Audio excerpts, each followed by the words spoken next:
Hello everyone, कैसे हो आप लोग। हम लोगों ने पहले पार्ट वन कवर किया जिसमें हम लोगों ने मोस्ट इंपॉर्टेंट 100 एमसीक्यू क्वेश्चन किया ओएसएच डब्ल्यूसी कोड का। ठीक है। और जिन्होंने अभी पार्ट वन नहीं देखा वो पहले पार्ट वन देख लीजिए। और इसमें हम लोग अब कवर करने वाले हैं 101 से। ठीक है, आगे जितने भी आगे आने वाले क्वेश्चन हैं उन सभी को। तो टोटल अप्रोक्सीमेट 250 प्लस क्वेश्चन मैंने रखे हैं। तो देखते हैं आज कितना कवर अप हो पाता है। चलिए आते हैं सबसे पहले क्वेश्चन की तरफ। पहला क्वेश्चन क्या है? Responsibility to follow safety standard. ठीक है, किसकी रिस्पॉन्सिबिलिटी होगा कि वो सेफ्टी स्टैंडर्ड फॉलो करे? Every employee, safety officer, canteen manager, या फिर कोई नहीं। ठीक है, तो इसका आंसर हो जाएगा आप लोग का option number A, every employee. जितने भी एम्प्लॉय होंगे माइंस में उनका रिस्पॉन्सिबिलिटी होगा कि वो सेफ्टी स्टैंडर्ड को फॉलो करे। आते हैं अगले क्वेश्चन की तरफ। अगला क्वेश्चन पूछ रहा है what should employee exercise for safety. ठीक है, जो भी एम्प्लॉय माइंस में काम करेंगे वो क्या एक्सरसाइज करेंगे सेफ्टी के लिए, मतलब माइंस में सेफ्टी बनाए रखने की क्या करेंगे? तो वो नेग्लिजेंस करेंगे, मतलब कि इग्नोर करेंगे। ठीक है, दूसरा है उसका रीजनेबल केयर करेंगे, तीसरा सुपरवाइजर ऑर्डर करेंगे, या चौथा साइलेंस रहेंगे। ठीक है, तो ऑप्शन नंबर इसका हो जाएगा बी, रीजनेबल केयर करेंगे। ठीक है, मतलब जो जो चीज़ जरूरी होगा वो सब चीज़ करेंगे। अगला क्वेश्चन की तरफ बढ़ते हैं। 103 number, if employee find unsafe situation inform. ठीक है, अगर इन एम्प्लॉय को लगता है कि यहाँ पे अनसेफ सिचुएशन है, मतलब कि यहाँ पे कुछ होने वाला दुर्घटना। ठीक है, तो वो किसको इन्फॉर्म करेंगे? फैमिली मेंबर को, एजेंट या मैनेजर को, या पुलिस को, या फिर किसी को नहीं। ठीक है, तो इसका आंसर हो जाएगा आप लोग का option number B, agent and manager को। ठीक है, तो माइंस के जो भी एजेंट या मैनेजर होंगे उनको इन्फॉर्म करेंगे एम्प्लॉय की हाँ सर वहाँ पे अनसेफ कंडीशन है। अगला क्वेश्चन है आपका 104, employee right to get healthy and safety information. ठीक है, क्या एम्प्लॉय का राइट है कि उन्हें हेल्दी एंड सेफ मतलब इन्वायरमेंट मिले या फिर इन्फॉर्मेशन मिले कि अपना काम करने के लिए? Right to get safe. ठीक है, तो लिखता है नो, सीक्रेटली होना चाहिए। Yes, their right, senior officer only. जो भी सीनियर ऑफिसर होगा सिर्फ उनको राइट है, या फिर रिक्रूटमेंट टाइम ओनली, जब भी उनको रिक्रूटमेंट किया जाए उसी समय उनको सेफ्टी या हेल्थ का इन्फॉर्मेशन दिया जाए। तो इसका आंसर हो जाएगा आपका यस, दे राइट। उनका ये राइट है कि उन्हें right to get healthy and safety info मिले। ठीक है, अगला आता है safety committee. Safety committee for under section. ठीक है, सेफ्टी कमेटी आपका किस सेक्शन के तहत बना है? तो इसका आंसर हो जाएगा आपका सेक्शन नंबर 22। अगला क्वेश्चन है आपका question 106, in case of serious injury aeration worker notify. ठीक है, अगर सीरियस इंजरी हो जा रहा है तो उस केस में वर्कर क्या करेंगे? ठीक है, सबसे पहले किसको नोटिफाई करेंगे? तो पहला ऑप्शन है आपका एम्प्लॉयर को, दूसरा है आपका सेफ्टी कमेटी नंबर को, या फिर मेंबर को, या फिर बोथ ए एंड बी, या फिर चौथा मीडिया को। तो देखिए, जब भी ऐसा होता है कि सीरियस बॉडी इंजरी होता है तो फिर आपके वर्कर जो होंगे, ठीक है, जो भी वर्कर काम कर रहे होंगे वो आपका क्या करेंगे? आइदर वो एम्प्लॉयर को इन्फॉर्म करेंगे और अदरवाइज वो सेफ्टी कमेटी मेंबर को। तो इसका आंसर हो जाएगा बोथ ए एंड बी। ठीक है, वो इन दोनों को इन्फॉर्म करेंगे सीरियस बॉडी इंजरी के केस में। ठीक है, अब अगला क्वेश्चन है आपका appointment letter given when. Appointment letter कब दिया जाता है? रिटायरमेंट के time, at appointment, after 1 year, या नेवर। तो कॉमन सा बात है कि अपॉइंटमेंट लेटर ज्वाइनिंग के बाद दिया जाता है। ठीक है, तो उसको बोल सकते हैं कि हम लोग अपॉइंटमेंट लेटर कब दिया जाता है? तो एट अपॉइंटमेंट टाइम। ठीक है, ऑप्शन नंबर बी। अगला क्वेश्चन आपसे पूछ रहा है if employee did not get letter before code issue within. ठीक है, अगर जो एम्प्लॉय है उन्हें लेटर नहीं मिलता है, ठीक है, did not get letter before code. ठीक है, बिफोर कोड मतलब कोड के आने से पहले, इशू विद इन। ठीक है, तो कितने दिन में वो इशू हो जाएगा? तो पहला ऑप्शन है आपका, एक मिनट, हाँ, पहला ऑप्शन है आपका 15 दिन। ठीक है, दूसरा है 1 मंथ, तीसरा है 3 मंथ, चौथा है 6 मंथ। तो इसका आंसर हो जाएगा आप लोग का 3 मंथ। ठीक है, अगला क्वेश्चन पूछ रहा है can employer charge for safety equipment and health check. जो भी एम्प्लॉयर है क्या वो चार्ज करेगा, मतलब कि पैसे रहेगा क्या सेफ्टी इक्विपमेंट या हेल्थ चेकअप प्रोवाइड करेगा? तो पहला ऑप्शन है ए, 50%। ठीक है, हाँ लेगा, लेकिन 50% पैसा लेगा। ठीक है, दूसरा ऑप्शन है आपका नो, प्रोहिबिटेड, नो, वो ऐसा नहीं कर सकता। तीसरा है अप टू 500 रुपये, मतलब 500 से कम रुपया लेगा वो, या फिर है ड्यूरिंग ट्रेनिंग, ट्रेनिंग के दौरान वो लेगा। ठीक है, तो इसका आंसर हो जाएगा आप लोगों को सबको पता है ऑप्शन नंबर बी, नो। ठीक है, अगर कोई भी एम्प्लॉयर आप लोगों को माइंस में सेफ्टी इक्विपमेंट या हेल्थ चेकअप कराता है तो वो पैसे नहीं लेगा, वो फ्री ऑफ कॉस्ट होता है। ठीक है, अब अगले क्वेश्चन की तरफ बढ़ते हैं। अगला क्वेश्चन है आपका टू पोस्ट। ठीक है, jointly responsible for financial position. ठीक है, इसमें से दो पोस्ट कौन है जो आपके एक तरह से रिस्पॉन्सिबल होंगे फाइनेंशियल प्रोविजन के लिए? तो पहला है manager and supervisor, owner agent, owner, या फिर एजेंट। तो इसका आंसर हो जाएगा आपका option number B, owner and agent. ठीक है, ओनर एजेंट वो 2 पर्सन है जो आपका जॉइंटली रिस्पॉन्सिबल होगा फाइनेंशियल प्रोविज़न के लिए, मतलब कोई भी फाइनेंशियल डिसीजन लेना होगा एक तरह से तो वो ओनर और एजेंट के द्वारा लिया जाएगा, ठीक है। आर्टिकल, कल मैंने आर्टिकल के बारे में आप लोगों को बताया था, लेकिन किसी का कमेंट नहीं आया, मैंने देखा था। तो आर्टिकल का मतलब होता है आप लोग का प्लांट एंड मशीनरी, ठीक है। तो ये चीज़ ध्यान रखिएगा कि आर्टिकल का मतलब है प्लांट मशीनरी, इसीलिए कुछ-कुछ क्वेश्चन को मैंने रिपीट किया है कि आप लोग को साथ ही साथ याद होते चले कि हाँ, क्या चीज़ है वो, ठीक है। देखिए अब सब्सटेंस है, तो सब्सटेंस स्टेट क्या होता है? सॉलिड होता है, लिक्विड होता है, गैस या वेपर होता है, ये सब होता है। हम लोग कब बोलते हैं ये कि कोई चीज़ ये सब्सटेंस है, तो वो इस सब फॉर्म में होता है, ठीक है? सॉलिड, लिक्विड, गैस या फिर वेपर फॉर्म में, तब हम लोग बोलते हैं हाँ, वो एक सब्सटेंस है। अब बढ़ते हैं अगले क्वेश्चन की तरफ, क्वेश्चन नंबर 113, ठीक है। देखिए 5 मिनट में गाइस मैंने अभी तक 10 से ज़्यादा क्वेश्चन कवर अप कर लिया है। इतना स्पीड यूट्यूब में शायद ही कोई टीचर होगा जो आप लोगों को इंपॉर्टेंट क्वेश्चन कवर अप करवाने वाला है, या करवा रहा होगा अभी, ठीक है। तो अगला क्वेश्चन की तरफ पढ़ते हैं। अगला क्वेश्चन आपसे क्या पूछ रहा है? मशीनरी, ठीक है। अगर कोई भी मशीनरी है design to avoid healthy risk is responsibility of, ठीक है। मशीनरी को ऐसे डिज़ाइन किया गया है कि हेल्थ रिस्क को कम किया जा सकता है, ठीक है, अवॉइड किया जा सकता है हेल्थ रिस्क को, तो वो किसकी रिस्पॉन्सिबिलिटी होगी? तो पहला है designer and manufacturer, importer and supplier, या बोथ एंड बी, या फिर ड्राइवर। तो ये आपका ड्यूटी होती है आपका ऑप्शन नंबर ए, डिज़ाइनर और मैन्युफैक्चरर के। जो भी आपके मशीन के डिज़ाइनर या मैन्युफैक्चरर होते हैं, उनकी ज़िम्मेदारी होती है कि वो मशीन को ऐसे डिज़ाइन करे या मैन्युफैक्चर करे जिसके कारण हेल्थ रिस्क को अवॉइड किया जा सके। अगला क्वेश्चन है आपका सेफ यूज़, ठीक है, info provided by. Safe use करने का जो भी इन्फॉर्मेशन है वो कौन प्रोवाइड करता है आपको? पहला ऑप्शन है डिज़ाइनर, मैन्युफैक्चरर एंड सप्लायर, या फिर मैनेजर, या क्लर्क, या शॉपकीपर। तो कॉमन सा चीज़ है कि अगर सेफ यूज़ करना है कोई भी चीज़ को, तो उसका इन्फॉर्मेशन कौन प्रोवाइड करेगा? जिसको मतलब जिन्होंने उसे बनाया है, मैन्युफैक्चर किया है या सप्लाई किया है, ठीक है? तो ऑप्शन नंबर ए होगा इसका आंसर। क्योंकि ऑब्वियस सी बात है, जो डिज़ाइन किया है उसी को पता है कि उसको सेफली यूज़ कैसे करते हैं, ठीक है? मैनेजर तो मैनेज करने के काम में आता है, और शॉपकीपर तो सिर्फ़ बेचने का काम आता है, तो वो सब तो होंगे नहीं। तो इस तरह से भी आप लोग कर सकते हैं। देखिए आपका अगला क्वेश्चन इम्पोर्टेंट है, एग्ज़ाम में भी हो सके तो आ जाए ये क्वेश्चन, ठीक है? Medical officer appointment under, medical officer किस सेक्शन के अंदर अपॉइंट किया जाता है? तो इसका आंसर हो जाएगा आपका सेक्शन नंबर 42, ठीक है? सेक्शन नंबर 42 होगा इसका आंसर, डायरेक्ट याद कीजिए, ठीक है? सेक्शन 42, 42, ठीक है? बढ़ते हैं अगले क्वेश्चन की तरफ। अगला क्वेश्चन आपसे क्या पूछ रहा है कि 42 है, if RO fails to register in 60 days, ठीक है। अगर आरओ मतलब कि रजिस्टरिंग ऑफिसर फेल हो जाता है रजिस्टर करने के लिए 60 दिनों के अंदर, तो उस केस में क्या होगा? 90 day after, next day, immediately, deem, या नेवर, ठीक है। अब RO fail to register in 60 days, तो फिर वो इमीडिएटली एक तरह से डीम हो जाएगा, मतलब कि वो अपने आप स्वयं, मतलब वो रजिस्टर हो जाएगा, ठीक है। वही बोल रहा है कि अगर आरओ इस केस में अगर फेल हो गया, ठीक है, कि वो रजिस्टर नहीं कर पाया, तो वो 60 दिनों के बाद ऑटोमेटिक सेल्फ रजिस्टर हो जाता है, ठीक। अब अगला क्वेश्चन आपका पूछा है कि who is responsible for auto generation failure, ठीक है। किसकी ज़िम्मेदारी होगी अगर ऑटो जनरेशन फेलियर हो गया तो, ठीक है। मतलब एक तरह से कह सकते हैं कि अगर रजिस्ट्रेशन नहीं हुआ, ठीक है, तो उस केस में वो किसकी ज़िम्मेदारी होगी? ऑटो जनरेशन हुआ ना, तो ऑटो जनरेशन हुआ तो उसमें किसकी ज़िम्मेदारी होगी? तो आपका ऑप्शन है ए, एम्प्लॉयर, ठीक है, जो भी आपके एम्प्लॉयर होंगे उनकी ज़िम्मेदारी होगी, बी, वर्कर, सी, आरओ, या फिर डी, सेंट्रल गवर्नमेंट, ठीक है। तो इसका आंसर हो जाएगा आपका option number C, registering officer. Registering officer ही पूरे के पूरे रिस्पॉन्सिबल होंगे ऑटो जनरेशन फेलियर के लिए, ठीक है। ओनरशिप चेंज रिपोर्टेड बाय, ठीक है, अगर ओनरशिप चेंज हुआ है तो उसका रिपोर्ट किसको दिया जाएगा, ठीक है? मतलब रिपोर्टेड बाय कैसे उसका रिपोर्ट किया जाएगा? अगर माइंस में कोई भी ओनर का नाम बदलता है, ठीक है, पहले ओनर थे राम, ठीक है, इमेजिन कीजिए, बाद में ओनर बन गए इसके मानिए कुणाल, ठीक है। तो ये जो इन्फॉर्मेशन दिया गया ओनरशिप के नाम चेंज होने का, तो वो रिपोर्ट कैसे भेजा जाएगा? पोस्ट से, ठीक है, मतलब पोस्ट करके जाएँगे, पोस्ट करेंगे या वर्बली मुँह से बोल के कि हाँ, माइंस का ओनर बदल गया है। तीसरा है इलेक्ट्रॉनिकली, ठीक है, इलेक्ट्रॉनिकली इन्फॉर्म करेंगे कि हाँ, आपका माइंस में जो भी ओनर थे पहले वो ये है और अब ये है।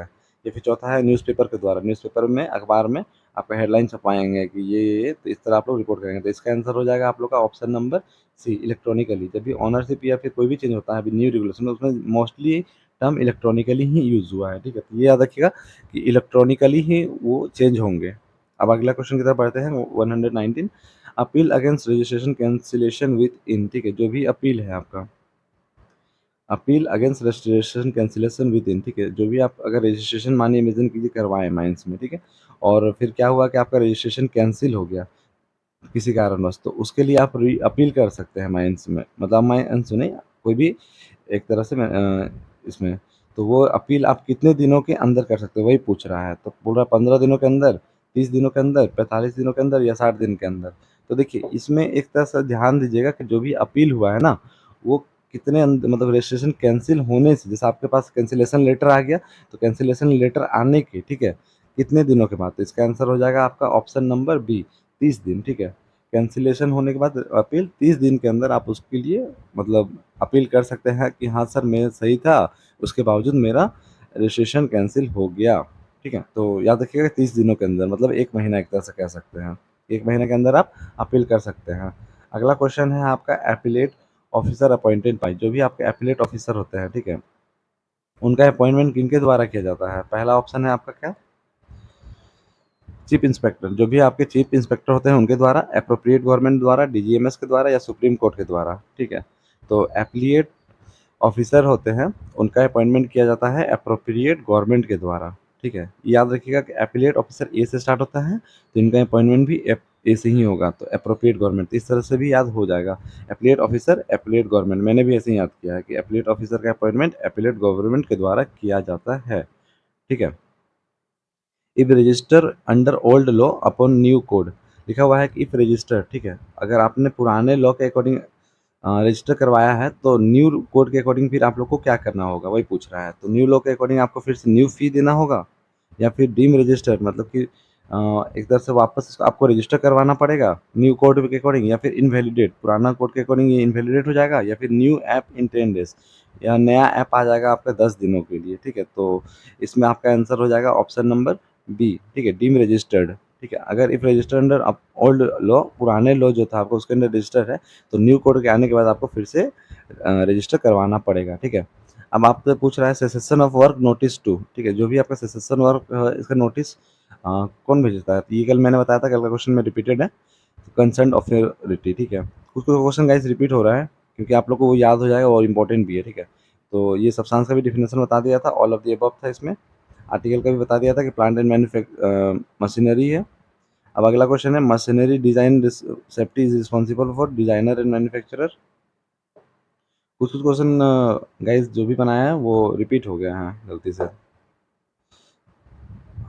तो इसीलिए आप लोग का एक तरह से रिवीजन भी हो जा रहा है कि हाँ आप लोग अगर एक बार पढ़ लिए सुन लिए तो आप लोग को याद हुआ, तो आप दोबारा जब देखिएगा तो हाँ आप लोग का ही वो चीज़ और अच्छे से क्लियर हो जाएगा, दिमाग में घुस जाएगा, इतना क्लियर होगा कि एग्जाम में आप लोग को बस ऑप्शन देखना है और टिक मारना है, क्वेश्चन भी एक तरह से बोलेगा नहीं पढ़िएगा फिर आप लोग, इसीलिए, ठीक है।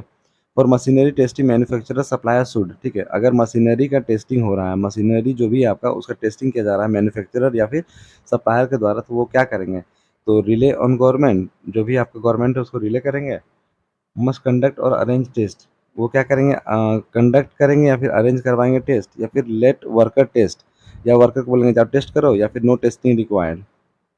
तो अगर कोई भी मशीन को टेस्ट किया जाता है तो मैन्युफैक्चरर और सप्लायर क्या करते हैं, उसके लिए वो कंडक्ट करवाते हैं या फिर अरेंज करवाते हैं टेस्ट, कि हाँ पहले मशीन को टेस्ट करो कि सही से काम कर रहा है कि नहीं, या सेफ्टी का जो भी रेगुलेशन रूल है वो सब चीज़ वो चेक करते हैं पहले, उसके बाद ही आगे का प्रोसेस को बढ़ाते हैं।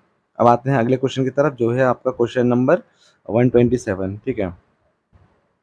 Central government decide supplier duties consulting, जो भी आपके सेंट्रल गवर्नमेंट होंगे वो डिसाइड करेंगे सप्लायर की ड्यूटी कंसल्ट लेके, ठीक है। तो किससे कंसल्ट लेके डिसाइड करते हैं, तो आपका पहला ऑप्शन है ट्रेड यूनियन, जो भी आपके ट्रेड यूनियन होते हैं, मतलब एक तरह से ट्रेड यूनियन मतलब पता है, जो भी मतलब मेंबर्स होते हैं, ठीक है, मानिए एक कंपनी है उसमें आपके 25 मेंबर काम कर रहे हैं, ठीक है, तो वो 25 मेंबर एक तरह से एक ट्रेड होंगे, ठीक है, और वो अगर साथ मिलके एक चलें तो वो एक ट्रेड यूनियन कहलाएंगे, समझ गए।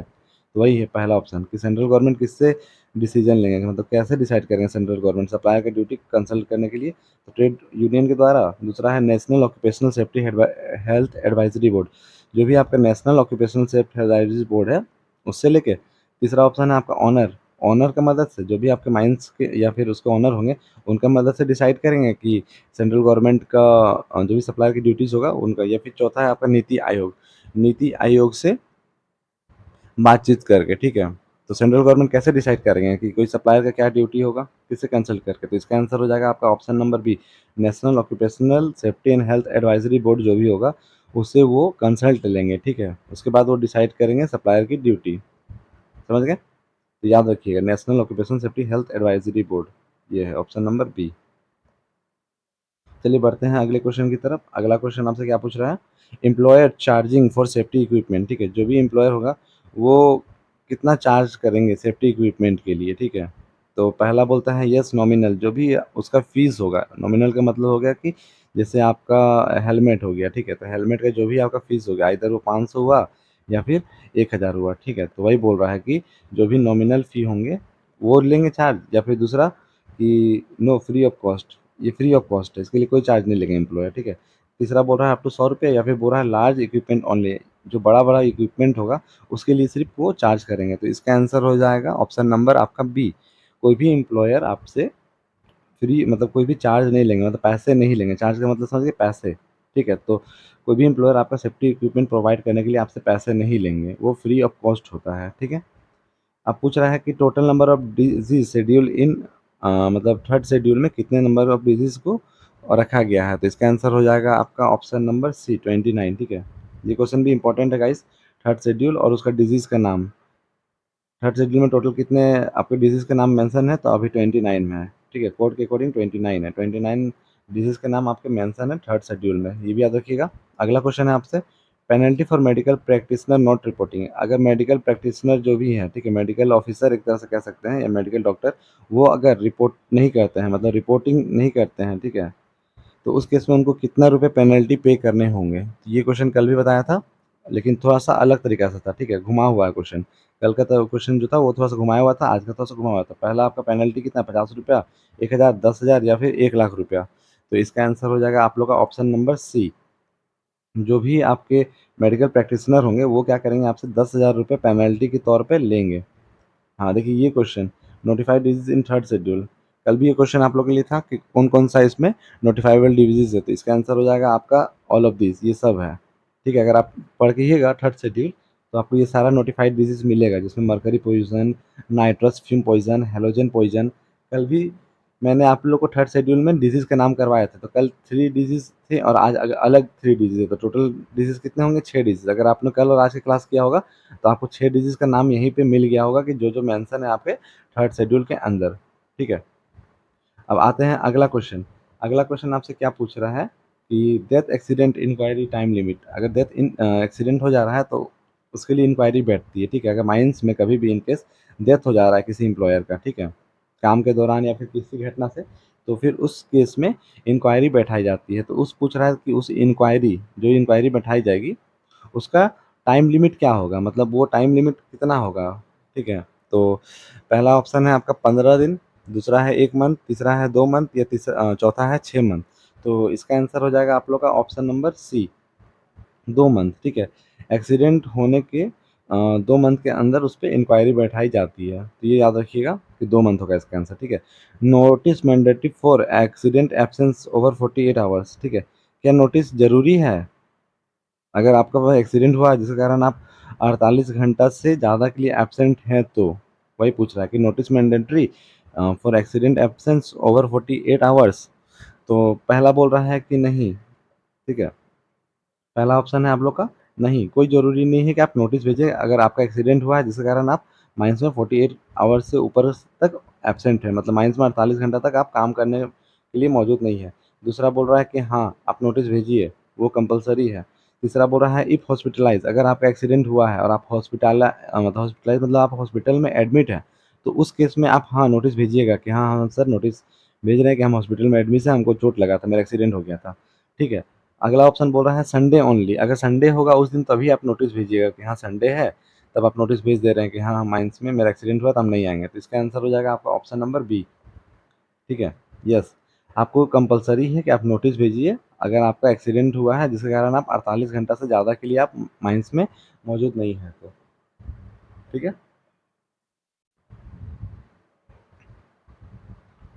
अब बढ़ते हैं अगले क्वेश्चन की तरफ। अगला क्वेश्चन आपसे क्या पूछ रहा है कि employee should exercise what care, ठीक है। जो भी आपके एम्प्लॉय होंगे ना, वो एक्सरसाइज करेंगे व्हाट केयर, वो नो केयर, वो कोई केयर नहीं करेंगे, ठीक है। रीजनेबल केयर करेंगे, वेट फॉर शिफ्ट एंड या फिर ओवर टाइम डिमांड करेंगे, ठीक है। तो एम्प्लॉय आपका क्या करेंगे माइंस में, कोई केयर नहीं करेंगे, चलो हाँ हम माइंस में काम करो, अपना अपना काम करो निकलो, कोई केयर नहीं है, कोई मतलब नहीं है माइंस से। क्या एम्प्लॉय वो करेंगे? एम्प्लॉय का मतलब हो गया एक तरह से वर्कर समझिए, ठीक है। तो वर्कर क्या करेंगे, सिर्फ अपना काम से मतलब रखेंगे, काम करेंगे और निकल जाएंगे, या रीजनेबल केयर करेंगे, वो देख रेख करेंगे कि हाँ चलो कुछ गड़बड़ नहीं ना हो रहा मेरे काम से, या किसी को मेरे काम के द्वारा मतलब प्रॉब्लम तो नहीं हो रहा है, कि कोई एक्सीडेंट होने का चांस नहीं है, तो वो सब रीजनेबल केयर होता है, तो वो करेंगे।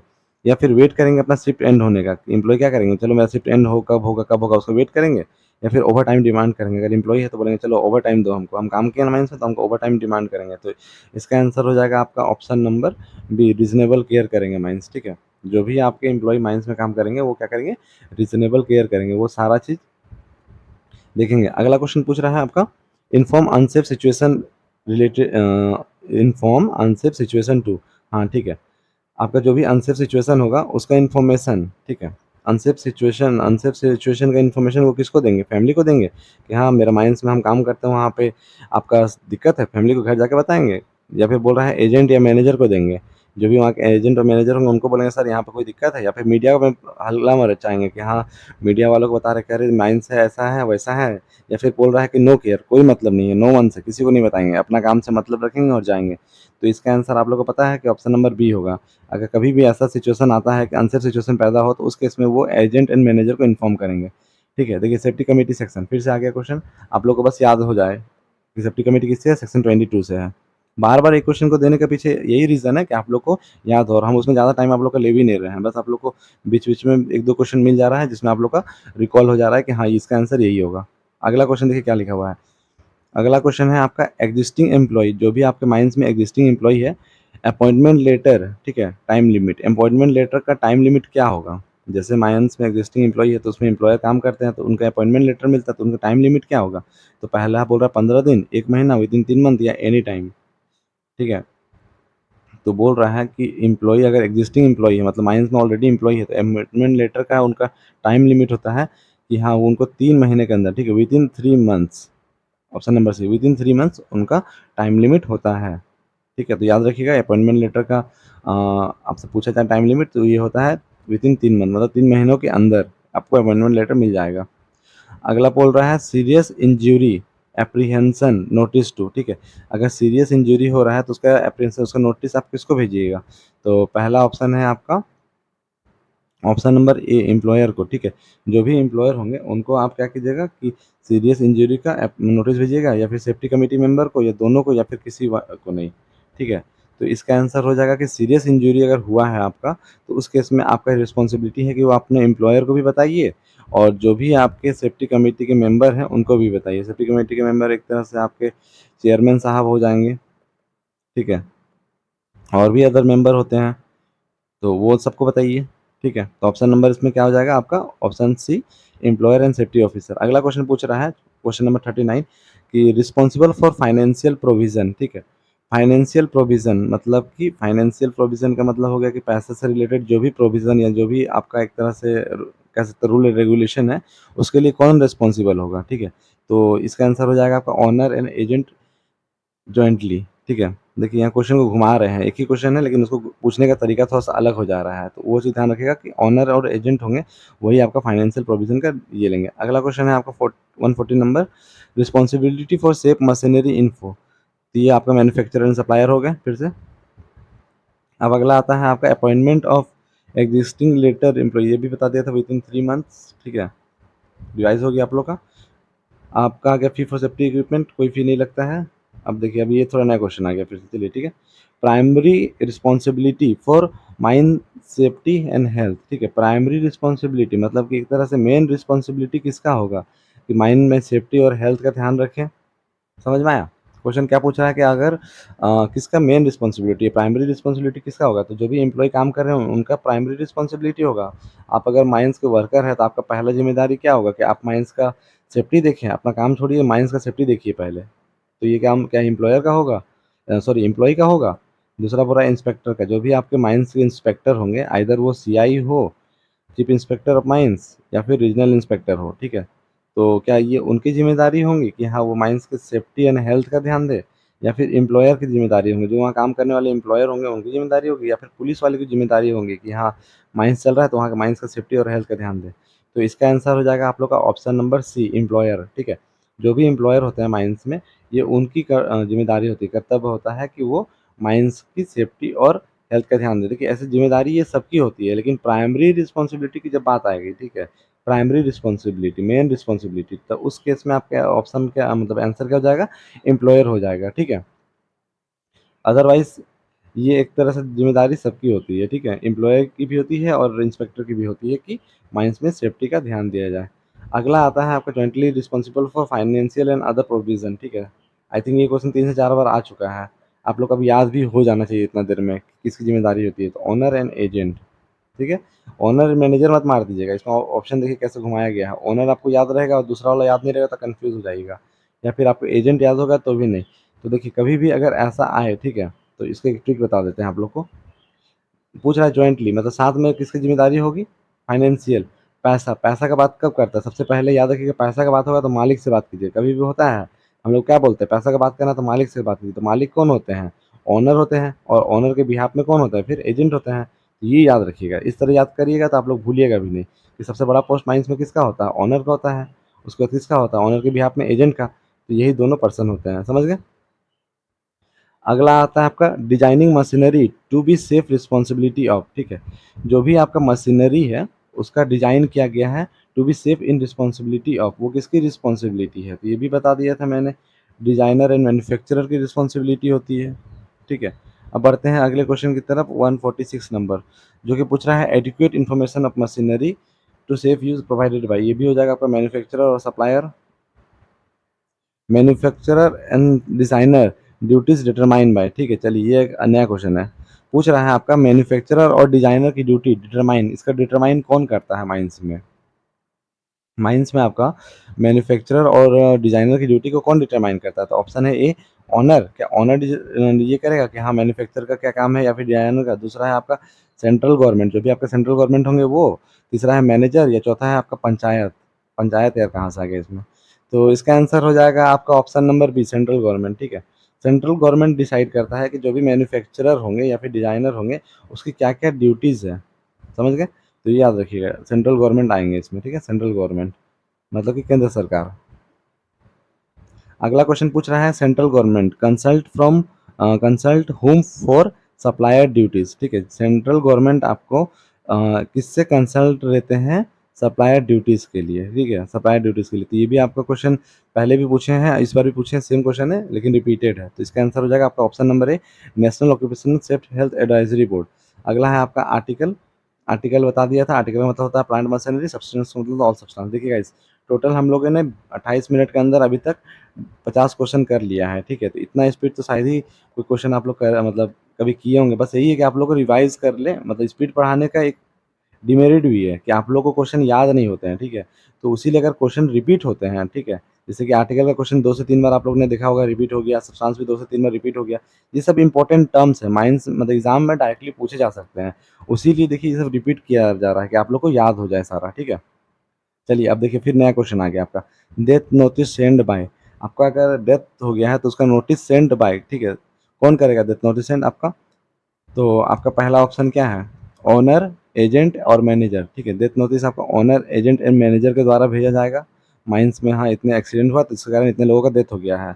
ये दूसरा ऑप्शन आपका बोल रहा है वर्कमैन इंस्पेक्टर, जो भी आपके माइंस के वर्कमैन इंस्पेक्टर होंगे उनके द्वारा, को वर्कर द्वारा या पुलिस के द्वारा। ठीक है, तो को वर्कर का मतलब हो गया कि जैसे एम्प्लॉय मतलब आप वर्कर है, ठीक है, आपके साथ एक और एम्प्लॉय वर्कर काम कर रहा है। ठीक, तो इसको जो बोलेंगे, जो सेकंड वर्कर होगा उसको क्या बोलेंगे हम लोग कि वो को वर्कर है, समझ गए, को वर्कर मतलब एक तरह से साथी है मेरा, हिंदी में बोले तो डेथ नोटिस कौन भेजेगा आपका, तो सिंपल सा बात है जो भी आपके माइंस के ओनर, एजेंट या मैनेजर होंगे। ठीक है, ओनर एजेंट मतलब कि जो भी टॉप मोस्ट पोस्ट में बैठे हुए, मतलब एक तरह से पोजीशन वाले लोग होंगे वही। ठीक है, तो याद रखिएगा डेथ नोटिस हमेशा ओनर, एजेंट और मैनेजर के द्वारा भेजा जाता है। अगला क्वेश्चन आता है आपका accident notice time limit prescribe by. ठीक है, एक्सीडेंट नोटिस का टाइम लिमिट क्या है जिसको प्रिस्क्राइब किया है, एक्सीडेंट नोटिस आपको 24 घंटा में भेजना होता है उसका, 48 घंटा, या फिर विद इन प्रिस्क्राइब टाइम, जो भी प्रिस्क्राइब टाइम है, या फिर 7 दिन के अंदर। तो इसका आंसर हो जाएगा आपका एक्सीडेंट नोटिस आपका। ठीक है, इसका एक्सीडेंट नोटिस जो भी है ये आपका हो जाएगा ऑप्शन नंबर सी, ठीक है। Option number C, within prescribe time. Accident notice आपका माइंस में प्रिस्क्राइब टाइम के अकॉर्डिंग भेजा जाएगा, ठीक है, क्योंकि एक्सीडेंट आपका सीरियस बॉडी इंजरी भी हो सकता है या फिर नॉर्मल एक्सीडेंट भी हो सकता है। तो उस केस में आपका जो भी प्रिस्क्राइब टाइम होगा तो उसके अकॉर्डिंग ये भेजा जाएगा, ठीक है। तो याद रखिएगा, within prescribe time notice of accident भेजा जाएगा। अगला क्वेश्चन है आपका notice for absence due to accident, ठीक है। अगर आप नोटिस फॉर एब्सेंस मतलब अगर आप एब्सेंस है मतलब कि आप नहीं मौजूद है एक्सीडेंट के कारण, तो उसका नोटिस आपको किसमें भेजा जाएगा, 24 घंटा, 48 घंटा अंदर, 72 घंटा अंदर या 1 सप्ताह के अंदर, ये पूछ रहा है, ठीक है। माइंस में एक्सीडेंट हुआ जिसके कारण आप एब्सेंस है, माइंस में मौजूद नहीं है, तो उसका नोटिस 48 घंटा के अंदर भेजा जाएगा, ठीक है। याद रखिएगा 48 आवर्स एब्सेंस, 48 आवर्स एक्सीडेंट के कारण, ठीक है। अब बोल रहा है डेथ इंक्वायरी का टाइम लिमिट। डेथ इंक्वायरी का टाइम लिमिट मैंने बता दिया था, 2 महीना होता है। रिपीटेड क्वेश्चन है याद होने के लिए। अगला बोल रहा है if no authority who order inspector inquiry, ठीक है। बोल रहा है कि कौन सा अथॉरिटी है, ठीक है, जो ऑर्डर देता है आपको इंस्पेक्टर को इंक्वायरी के लिए, ठीक है। आपको पता है कि दो होते हैं, एक होते हैं चीफ इंस्पेक्टर कम फैसिलिटेटर और एक होते हैं इंस्पेक्टर कम फैसिलिटेटर। चीफ इंस्पेक्टर हो गए और इंस्पेक्टर कम फैसिलिटेटर जो होते हैं एक तरह से वो आरआई होते हैं, ये आप लोग सबको पता है, ठीक है। तो वही बोल रहा है कि आरआई मतलब कि एक तरह से इंस्पेक्टर को इंक्वायरी के लिए, ठीक है, इंस्पेक्टर को इंक्वायरी के लिए इनमें से कौन ऑर्डर देता है। तो ऑनर बोलेगा कि हाँ इंस्पेक्टर जाओ तुम इंक्वायरी करो, या फिर चीफ इंस्पेक्टर जो भी उनके ऊपर वाले इंस्पेक्टर होंगे जो कि सीनियर मोस्ट, एक तरह से कह सकते हैं हम लोग सीनियर इंस्पेक्टर होंगे, वो करेंगे, या फिर मैनेजर बोलेंगे, या फिर एम्प्लॉय करेंगे कि हाँ सर आपको ऑर्डर दिया जाता है कि जाइए आप इंक्वायरी करिए। तो इसका आंसर हो जाएगा आप लोग का ऑप्शन नंबर बी, जो भी चीफ इंस्पेक्टर कम फैसिलिटेटर होते हैं वो ऑर्डर देते हैं आपका कि जाइए इंस्पेक्टर मतलब इंक्वायरी करिए, जो भी आपका माइंड में एक्सीडेंट हुआ है या जो भी चीज़ है उस चीज़ का इंक्वायरी करिए। तो इसका ऑर्डर कौन देंगे, चीफ इंस्पेक्टर कम फैसिलिटेटर देंगे। अब बोल रहा है dangerous occurrence notice bye, dangerous occurrence का नोटिस कौन देता है। पहला ऑप्शन है आपका ए नंबर, एम्प्लॉयर, ठीक है, जो भी आपका माइंस के एम्प्लॉयर होंगे वो डेंजरस अक्रेंस का नोटिस देंगे। दूसरा होते हैं वर्कर, जो भी आपके वर्कर होंगे वो। तीसरा होता है पुलिस वाले, चौथा होता है हॉस्पिटल वाले। तो डेंजरस अक्यूरेंस मतलब माइंस में अगर डेंजर है तो उसका नोटिस सिंपल सा बात है जो वहाँ के एम्प्लॉयर होंगे वही देंगे, ठीक है। देखिए अगर वर्कर काम कर रहे हैं और उन्हें अगर मिलता है अनसेफ कंडीशन है, ठीक है, तो वो उस केस में अपने सीनियर को मतलब कि एम्प्लॉयर या फिर सेफ्टी कमेटी या फिर ओनर एजेंट मैनेजर को इन्फॉर्म करते हैं, ठीक है। लेकिन अगर ऐसा क्वेश्चन पूछे, ठीक है, आप लोग से कि डेंजरस अक्यूरेंस का नोटिस कौन देता है, डेंजरस अक्यूरेंस हो गया है तो उसका नोटिस कौन दे रहा है, तो उस केस में आपके वर्कर देते, सॉरी, उस केस में आपका आंसर हो जाएगा क्या, एम्प्लॉयर, ठीक है। उस केस में आपका आंसर हो जाएगा एम्प्लॉयर, एम्प्लॉयर आपका डेंजरस अक्यूरेंस का नोटिस देते हैं। अगला सेम क्वेश्चन है 29 नंबर, मेडिकल प्रैक्टिशनर 10,000 रुपया। डिजीज थर्ड शेड्यूल, देखिए इसमें फिर से नया 3 डिजीज का नाम आ गया। अभी ऊपर में अलग 3 डिजीज था, ठीक है, और नीचे में ये अलग 3 डिजीज है, तो आप लोग कंफ्यूज मत होइएगा, दोनों अलग अलग है, ठीक है। ये कल मैंने बताया था वही है, तो इसका आंसर हो जाएगा ऑल ऑफ दिस, ठीक। अब देखिए अगला क्या क्वेश्चन पूछ रहा है, if halogen poisoning a notified disease. Gas आपने एक चीज नोटिस किया, अभी मैंने आपको बस क्वेश्चन दिखाया और आंसर मार दिया। एग्जाम में भी आप लोग अगर पढ़िएगा रेगुलर रहिएगा तो आप लोग को भी बस ऐसे ही होगा कि आप लोग क्वेश्चन देखिएगा और ऑप्शन देके आंसर मार दीजिएगा डायरेक्टली, ठीक है, क्योंकि इतना बार क्वेश्चन रिपीट हो जा रहा है, बन जा रहा है कि आप लोग को सब याद ही हो जाएगा 2 से 3 बार में, ठीक है। अगला क्वेश्चन पूछ रहा है halogen poisoning is notified disease, ठीक है, क्या हेलोजन पॉइजनिंग आपका एक नोटिफाइड डिजीज है। नोटिफाइड डिजीज किस में आते हैं, आपके थर्ड शेड्यूल में आते हैं, ठीक है। तो वही पूछ रहा है कि हेलोजन डिजीज, हेलोजन पॉइजनिंग क्या आपके नोटिफाइड डिजीज है, तो आपका आंसर हो जाएगा पहला कि हाँ वो है, दूसरा होगा नहीं, तीसरा हो जाएगा कि हेलोजन पॉइजनिंग जो है वो सिर्फ फैक्ट्री में होते हैं, या फिर चौथा हो जाएगा आपका लैब में होते हैं, ठीक है। तो इसका आंसर हो जाएगा आपका ऑप्शन नंबर ए, हेलोजन पॉइजनिंग जो है वो आपके एक तरह से नोटिफाइड डिजीज है, वो आपके थर्ड शेड्यूल में मेंशन है, ठीक है। तो ये याद रखिएगा, ठीक है। अब देखिए अगला क्वेश्चन क्या पूरा है, बेरिलियम पॉइजनिंग, ठीक है, बेरिलियम। तो अगर आप थर्ड शेड्यूल में नोटिफाइड डिजीज पढ़े होंगे तब आपको पता होगा कि ये कौन सी डिजीज है, ठीक है। तो बेरिलियम पॉइजनिंग क्या आपके एक माइनर इंजरी है, माइनर इंजरी को क्या हम लोग बोलते हैं बेरिलियम पॉइजनिंग हो गया है, या एक तरह का नोटिफाइड डिजीज है, या फिर हम लोग ये कोई नोटिफाइड डिजीज नहीं है। तीसरा ऑप्शन है नॉटन डिजीज, ये कोई डिजीज नहीं है। चौथा है नन, ठीक है। तो इसका आंसर हो जाएगा आप लोग का option number B, beryllium poisoning जो है एक तरह के नोटिफाइड डिजीज है। अगला क्वेश्चन है टॉक्सिक एनीमिया कैटेगरी, ठीक है, टॉक्सिक एनीमिया आपके किस कैटेगरी में आते हैं। तो टॉक्सिक एनीमिया का एक तरह का डेंजरस अक्यूरेंस है, ये एक डेंजरस अक्यूरेंस है, मतलब कि कोई भी डेंजर है, एक तरह का नोटिफाइड डिजीज है, माइनर इंजरी है या फिर फर्स्ट एड है। ठीक है, तो इसका आंसर भी हो जाएगा आप लोग का option number B, notified disease. ठीक है, अब देखिए आता है आपका taking reasonable care is responsibility of. ठीक है, रीजनेबल केयर, ठीक है, ये किसकी जिम्मेदारी होती है? रीजनेबल केयर याद रखिएगा, रीजनेबल केयर की जिम्मेदारी किसकी होती है? पहला ऑप्शन है ए, एवरी एम्प्लॉयर, जो भी एम्प्लॉयर आपके काम कर रहे होंगे ये उनकी जिम्मेदारी होगी कि वो रीजनेबल केयर रखें। दूसरा ऑप्शन है आपका मैनेजर, सिर्फ मैनेजर की जिम्मेदारी है, हाँ सर मैनेजर हैं आप, आपकी जिम्मेदारी है कि आप सिर्फ रीजनेबल केयर करिए, आप सिर्फ केयर करिए। या फिर गार्ड की, तुम गार्ड हो भाई, तुम्हारा काम है रीजनेबल केयर करना, तुम सबकी केयर करो, किसी को चोट नहीं लगनी चाहिए। या फिर नो वन, किसी की जिम्मेदारी नहीं है, किसी की जिम्मेदारी नहीं है कि किसी का केयर करे, भाड़ में जाए सब। तो सिंपल से ऐसा नहीं करना है, रीजनेबल केयर आपकी किसकी जिम्मेदारी होती है? वो जिम्मेदारी होती है आपकी एवरी एम्प्लॉय की, जो भी एम्प्लॉय आपके काम कर रहे होते हैं वो उनकी जिम्मेदारी होती है। अब अगला क्वेश्चन है इन्फॉर्म अनसेफ सिचुएशन टू। ठीक है, आप अनसेफ सिचुएशन की इन्फॉर्मेशन किसको दीजिएगा, इसका कमेंट में आप लोग आंसर बताइएगा। ठीक है, अभी तक आपको एक भी क्वेश्चन मैंने कहा नहीं है करने के लिए, तो इसका आंसर आप लोग मुझे कमेंट में दीजिएगा कि अनसेफ सिचुएशन का आप लोग किसमें कमेंट मतलब किसको जिम्मेदारी है कि इन्फॉर्म करें। ठीक है, क्योंकि ये क्वेश्चन मैं पहले भी करवा चुका हूँ, इसीलिए आप लोगों को कमेंट करने बोल रहा हूँ, क्योंकि मुझे पता है जो जिन्होंने क्लास किया होगा उन्हें इसका आंसर पता होगा। तो सब कोई अपनी जिम्मेदारी निभाएगा और कमेंट करेगा, जिससे मुझे भी पता चले कि हाँ आप लोग भी अटेंटिव है क्लास में और ध्यान से पढ़ रहे हैं। ठीक है, अगला क्वेश्चन पूछ रहा है employ right to demand health and safety information. ठीक है, जो भी एम्प्लॉय होंगे उनका राइट टू डिमांड होगा हेल्थ एंड सेफ्टी इन्फो का। तो वो पहला ऑप्शन है कि हाँ उनका एक तरह का राइट है, मतलब हक है, समझ गए? एम्प्लॉय का हक है कि वो हेल्थ और सेफ्टी का डिमांड करें। ठीक है, तो हाँ है, नहीं है, 10 साल के लिए है, आपका 10 साल के लिए है या फिर गवर्नमेंट के लिए है सिर्फ। तो इसका आंसर हो जाएगा आपका ऑप्शन नंबर ए। ठीक है, अब बढ़ते हैं अगले क्वेश्चन की तरफ, 166 जो कि है आपका 22 नंबर आंसर। अब आप लोग मत बोलिएगा कैसे, ये सब बताया हुआ है। ठीक है, टाइम वेस्ट नहीं करना है सब में। Serious injury comprehension notice. ठीक है, सीरियस इंजरी कॉम्प्रीहेंशन नोटिस। ठीक है, तो आप लोग बताइए सीरियस इंजरी कॉम्प्रीहेंशन नोटिस कौन देता है आपका? एम्प्लॉयर देता है, सेफ्टी कमेटी मेंबर को देते हैं, या फिर बोथ एनएनबी या हॉस्पिटल वाले देते हैं? तो इसका आंसर आप लोग कमेंट करिएगा मुझे। ठीक है, ये भी कमेंट करिएगा, सीरियस इंजरी भी मैंने आप लोग को बताया है, इसका आंसर भी मुझे कमेंट में चाहिए आप लोगों से। 2 क्वेश्चन अभी तक दिया हूँ, मैं देखूंगा कि सब कोई अपना जिम्मेदारी निभा रहा है कि नहीं। मैं आप लोग को अगर पढ़ा रहा हूँ सुबह से या फिर आप लोग के लिए 1 घंटे का क्लास लेके आ रहा हूँ और इतना क्वेश्चन करवा रहा हूँ, तो आप लोग की भी कुछ जिम्मेदारी बनती है कि मुझे भी एक पॉजिटिव फीडबैक आप लोग दें। ठीक है, वीक स्टार्ट ऑन। ठीक है, वीक स्टार्ट कब होता है? तो सैटरडे के मिडनाइट से होता है, ये भी कल बताया है। हाँ, डे पीरियड, ये है डे पीरियड। एक क्वेश्चन है ये, डे पीरियड ये क्या होता है बताइए? डे पीरियड क्या होता है? तो डे पीरियड का मतलब होता है 12 घंटा। 12 घंटा का जो पीरियड होता है क्या हम लोग उसको डे बोलते हैं? 24 घंटा का पीरियड होता है उसको डे बोलते हैं? 8 घंटा का पीरियड होता है उसको डे बोलते हैं? या सनराइज से लेकर सनसेट तक का जो टाइम पीरियड होता है उसको डे बोलते हैं? तो इसका आंसर हो जाएगा आप लोग का ऑप्शन नंबर बी।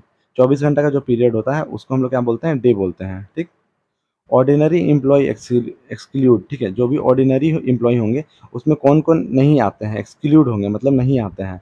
तो पहला ऑप्शन है रेस्ट डे। ठीक है, रेस्ट डे जो होता है उसमें आप लोग का ऑर्डिनरी एम्प्लॉय नहीं आते हैं, एक्सक्लूड होता है। ठीक है, दूसरा है non working day. Non working day के दिन आपका ऑर्डिनरी एम्प्लॉय नहीं आते हैं, बोथ ए एंड बी या फिर संडे। ठीक है, ये एक अच्छा क्वेश्चन है, इसका आंसर हो जाएगा आप लोग का option number B. Ordinary employ exclude हो जाते हैं रेस्ट डे से और नॉन वर्किंग डे से। ठीक है, तो ये ध्यान रखिएगा। अगला क्वेश्चन पूछ रहा है minimum worker for a factory establishment. अगर किसी फैक्ट्री का एस्टेब्लिशमेंट करना है तो मिनिमम वर्कर कितने होने चाहिए? ठीक है, ये भी मैंने आप लोग को बताया है कि मिनिमम वर्कर कितने होने चाहिए, तब हम लोग एक फैक्ट्री का एस्टेब्लिशमेंट करेंगे। तो जिन्होंने पढ़ा है वो तो इसका आंसर दे देंगे, क्योंकि मैंने इसको क्लास में भी बताया है, तो इसका भी आंसर आप लोग मुझे कमेंट में दीजिएगा। ठीक है, और आप लोग को लास्ट क्लास भी मैंने फैक्ट्री का डिफिनेशन में बताया था कि कितने मेंबर होंगे तो हम लोग उसको एक फैक्ट्री बोलेंगे या फिर एक एस्टेब्लिशमेंट बोलेंगे। ठीक है, तो याद रखिएगा, फैक्ट्री या एस्टेब्लिशमेंट। लास्ट क्लास में लास्ट वीडियो जो पार्ट 1 है उसमें मैंने इसमें डिफिनेशन बताया था, आप लोग भी इसका आंसर कमेंट कीजिएगा। फैमिली, फैमिली का मतलब मैंने बता दिया था, सारा होते हैं। मेडिकल ऑफिसर, यार एक ही क्वेश्चन कितना बार कर दिए हैं ये लोग। मेडिकल ऑफिसर किस में आते हैं? 42 में। ठीक है, मेडिकल ऑफिसर 2 बार आ चुका है अभी तक, 42 नंबर याद रखिए। Not included in mind definition, mind के डिफिनेशन में इनमें से कौन सा इंक्लूड नहीं है? ठीक है, माइन का डिफिनेशन में इनमें से कौन सा इंक्लूड नहीं है? तो आपका पहला ऑप्शन है ए, ओपन कास्ट। ओपन कास्ट को हम लोग नहीं बोलते हैं, माइंस का डिफिनेशन ओपन कास्ट के बारे में इंक्लूडेड नहीं है, मतलब कि नहीं दिया हुआ है। दूसरा है ऑयल वेल के बारे में नहीं दिया हुआ है, ड्रिलिंग के बारे में नहीं दिया हुआ है, या फिर चौथा है नन, ऑल इंक्लूडेड। ये सब इंक्लूड है माइन के डिफिनेशन में, ठीक है। तो क्वेश्चन ऐसे भी घुमा सकता है, तो ध्यान रखिएगा कि नन में क्या दिया हुआ है, ऑल इंक्लूडेड। ऑल इंक्लूडेड का मतलब हो गया कि ये जितने हैं ये सारे इंक्लूड है माइन की डिफिनेशन में। तो अगर आप लोगों को माइन का डिफिनेशन आपने अगर पढ़ा होगा आइदर सीएमआर में या कहीं भी, तो उसमें देखा होगा कि ये सारे टर्म जो है ये सारे टर्म इंक्लूडेड हैं, ठीक है। पुराने माइंस एक्ट में भी ये इंक्लूडेड, तो इसका आंसर हो जाएगा नन, ठीक है। क्वेश्चन घुमा हुआ है, देखिए नन यहाँ पर पूछ रहा है नॉट इंक्लूडेड, और यहाँ पे बोल रहा है आंसर में ऑल इंक्लूडेड, ठीक है। तो क्वेश्चन को घुमा से पूछा गया कि कैसे, ठीक है। तो इसका आंसर हो जाएगा ऑल। ये जितने चीज़ें आइदर वो ओपन कास्ट हो गए, ऑयल वेल हो गए या ड्रिलिंग हो गई, ये सारे ऑपरेशन किस में आते हैं, माइन के डिफिनेशन में आपके आते हैं। अगला क्वेश्चन बढ़ते हैं 75 175 नंबर। क्वेश्चन पूछ रहा है principal employer for mine. Principal employer कौन होता है माइंस के? तो प्रिंसिपल एम्प्लॉयर का मतलब मैंने आपको बताया था, कंफ्यूज नहीं होइएगा। प्रिंसिपल एम्प्लॉयर सिर्फ एक पर्सन को ही कहा गया है, ठीक है। लेकिन इस केस में जहाँ पे आपका ऑनर, एजेंट और मैनेजर का नाम है, तो इस केस में आपके ये तीनों एक तरह से प्रिंसिपल एम्प्लॉयर आते हैं, ठीक है। लेकिन अगर कहीं ऐसा हो कि आप लोग का ऑप्शन में ऑनर, एजेंट, मैनेजर का नाम नहीं हो, ठीक है, आपका जैसे यहाँ पे ये तीनों का नाम होता, ठीक है, और एक माननीय सरदार का नाम ऐड कर देते हैं, अगर यहाँ पे सरदार का नाम होता तो इस केस में आपके प्रिंसिपल एम्प्लॉयर कौन हो जाते? वो होते हैं आपके ऑनर, ठीक है। तो वो चीज़ ध्यान रखिएगा कि ऑप्शन में क्या है, आपका क्या क्या पूछा गया है।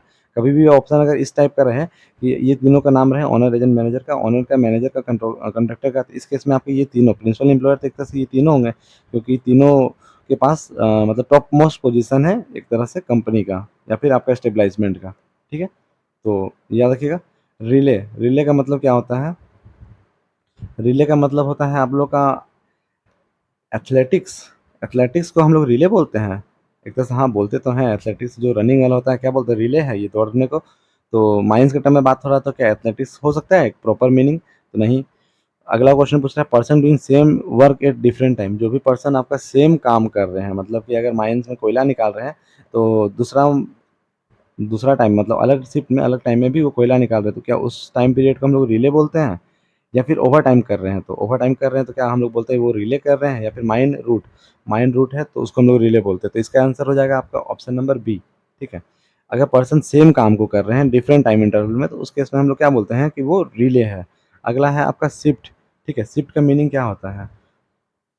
तो शिफ्ट का मतलब होता है time interval work by relay, या फिर नेम या कॉल वेट या फिर नन। तो इसका भी आंसर एक ही होगा, आप लोग को ऐसे ही पता चल जा रहा है, बाकी सब ऑप्शन एलिमिनेट करके भी कि एक मिनट।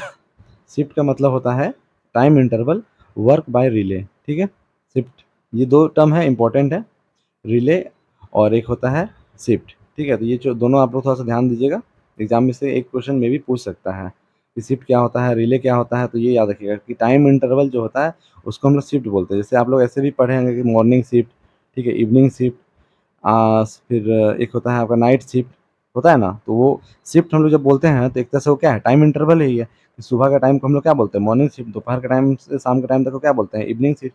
और रात वाले टाइम को क्या बोलते हैं, नाइट शिफ्ट। तो टाइम इंटरवल है ना, तो शिफ्ट का मतलब ऐसे ही याद हो जाएगा कि टाइम इंटरवल का बात हो रहा है। और रिले का मतलब हो गया कि सेम काम को डिफरेंट टाइम में, ठीक। तो इस तरह आप लोग को समझा भी दे रहे हैं ताकि आप लोग एग्जाम में क्वेश्चन आए तो याद भी हो जाए बहुत किसी को जिसको मतलब नहीं समझ में आता हो इस तरह से, इंग्लिश के टर्म में कुछ चीज़, ठीक है। क्योंकि बहुत किसी को पता होगा, लेकिन बहुत कोई ऐसे भी हैं जिनको ये सब चीज़ नहीं पता है, तो उन लोगों के लिए थोड़ा बता दे रहा हूँ। अगला है आपका नॉट इंक्लूडेड इन वेज। इसमें से कौन सा आपका वेज में इंक्लूड नहीं है, ठीक है। मैंने गाइस इसका आंसर कल आप लोग को दिया है, और उससे भी पहले क्लास में मैंने इसके बारे में आप लोग को बताया है। तो इसका आंसर मुझे आप लोग सब कोई कमेंट करिएगा, ठीक है। आप लोग सही या गलत जो आप लोग को लग रहा है कि इसमें आंसर होना चाहिए गलत कीजिएगा, आइदर बोनस, आइदर डीए, या फिर आइदर बेसिक पे। आप लोगों को क्या लगता है इसमें से कौन सा वेज का डिफिनेशन में नॉट इंक्लूडेड है, ठीक है। इंक्लूडेड, नॉट इंक्लूडेड का मतलब इंक्लूडेड नहीं है। तो आप लोग इसका आंसर मुझे कमेंट कीजिएगा, ठीक है। 178 का आंसर आज सब कोई मुझे कमेंट करेगा, जिससे मुझे भी पता चले कि आप लोगों ने वेजेस का डिफिनेशन अच्छे से पढ़ा है कि नहीं। अगला आते हैं आप लोग का रिटेनिंग अलाउंस। रिटेनिंग अलाउंस का पर्पस क्या होता है? तो ये मैंने आप लोग कल बताया था, retaining in off season. District magistrate main function, district magistrate का मेन फंक्शन क्या होता है? एक्सकवेशन, एक्सकवेट करवाना, maintaining law and order, sell coal या रिपेयर। तो जो भी आपके डीएम होंगे उनके मेन रिस्पॉन्सिबिलिटी है option number B, maintain law and order, आपके वो लॉ एंड ऑर्डर को मेंटेन करते हैं, ठीक है, वही उनकी मेन जिम्मेदारी होती है, ठीक है। अब देखिए ये क्वेश्चन भी मैंने आप लोगों को कल बताया था, माइंस इन टू डिस्ट्रिक्ट, ठीक है, माइंस अगर दो डिस्ट्रिक्ट में है तो डीएम उसके कौन होंगे, तो ये कौन होंगे, person authorise by central government, जो भी सेंट्रल गवर्नमेंट के द्वारा पर्सन को ऑथराइज किए जाएंगे वही उस केस में डीएम कहलाएंगे, ठीक है, कल इसको मैंने बताया था अच्छे से। अब आते हैं एम्प्लॉयर एक्सक्लूड, ठीक है, एम्प्लॉय एक्सक्लूड, जो भी एम्प्लॉय होंगे वो इनमें से कौन नहीं होंगे, ठीक है, एक्सक्लूड, एक्सक्लूड का मतलब होता है कि इनमें से कौन एम्प्लॉय नहीं होंगे, समझ में आया। तो एक तरह से मैनेजर एम्प्लॉय नहीं होंगे, अप्रेंटिस एम्प्लॉय नहीं होंगे, सुपरवाइजर एम्प्लॉय नहीं होंगे या क्लर्क एम्प्लॉय नहीं होंगे, ठीक है, तो इसका आंसर हो जाएगा आपका अप्रेंटिस। देखिए अप्रेंटिस एम्प्लॉय इसलिए नहीं होंगे ना गाइस, क्योंकि जो भी अप्रेंटिस वाले होते हैं वो एक फिक्स टाइम पीरियड के लिए ही आते हैं, मतलब उनका टाइम पीरियड फिक्स रहता है और वो एक शॉर्ट पीरियड होता है और वो उनको कोई मतलब नहीं होता है माइंड से, वो सिर्फ काम को सीखने के लिए आते हैं, ठीक है, तो उस केस में उनको एम्प्लॉय हम लोग नहीं कह सकते हैं कि वो एम्प्लॉय होंगे। एम्प्लॉय कौन होता है, जनरली आपके माइंस में जो परमानेंट काम करते हैं, जैसे वो मैनेजर हो गया, सुपरवाइजर हो गया, क्लर्क हो गया, ये सब का क्या होता है, फिक्स फिक्स टाइम होता है, फिक्स वेजेस मिलता है, तो ये सबको हम लोग क्या बोलते हैं, ये एम्प्लॉय कहलाते हैं, ठीक है। बढ़ते हैं अगले क्वेश्चन की तरफ। पर्सन डूइंग ड्रिल वर्क का मतलब हो गया ड्रिलिंग का या मिनरल हैंडलिंग इन माइन, ठीक है, तो वो कौन होते हैं, आउटसाइडर होते हैं, एम्प्लॉयड इन माइंस होते हैं, टूरिस्ट होते हैं या रिलेटिव होते हैं। तो ये तो आंसर ही मालूम चल जा रहा है कि इसका आंसर हो जाएगा आपका ऑप्शन नंबर बी, ठीक है, जो भी ऑप्शन एम्प्लॉय होते हैं माइंस में, ठीक है, वही एक तरह से कह सकते हैं कि ये सब काम करते हैं, एम्प्लॉय जो भी होंगे आपके माइंस के वही आपका क्या करेंगे, ड्रिलिंग काम करेंगे या फिर मिनरल को हैंडलिंग का काम करेंगे, समझ गए। हजार्ड, हजार्ड का मतलब क्या होता है, डिफिनेशन आपका हजार्ड का दिया हुआ है जिसमें लिखा हुआ है मतलब है डेंजर, ठीक है, हजार्ड का मतलब होता है डेंजर, ठीक है।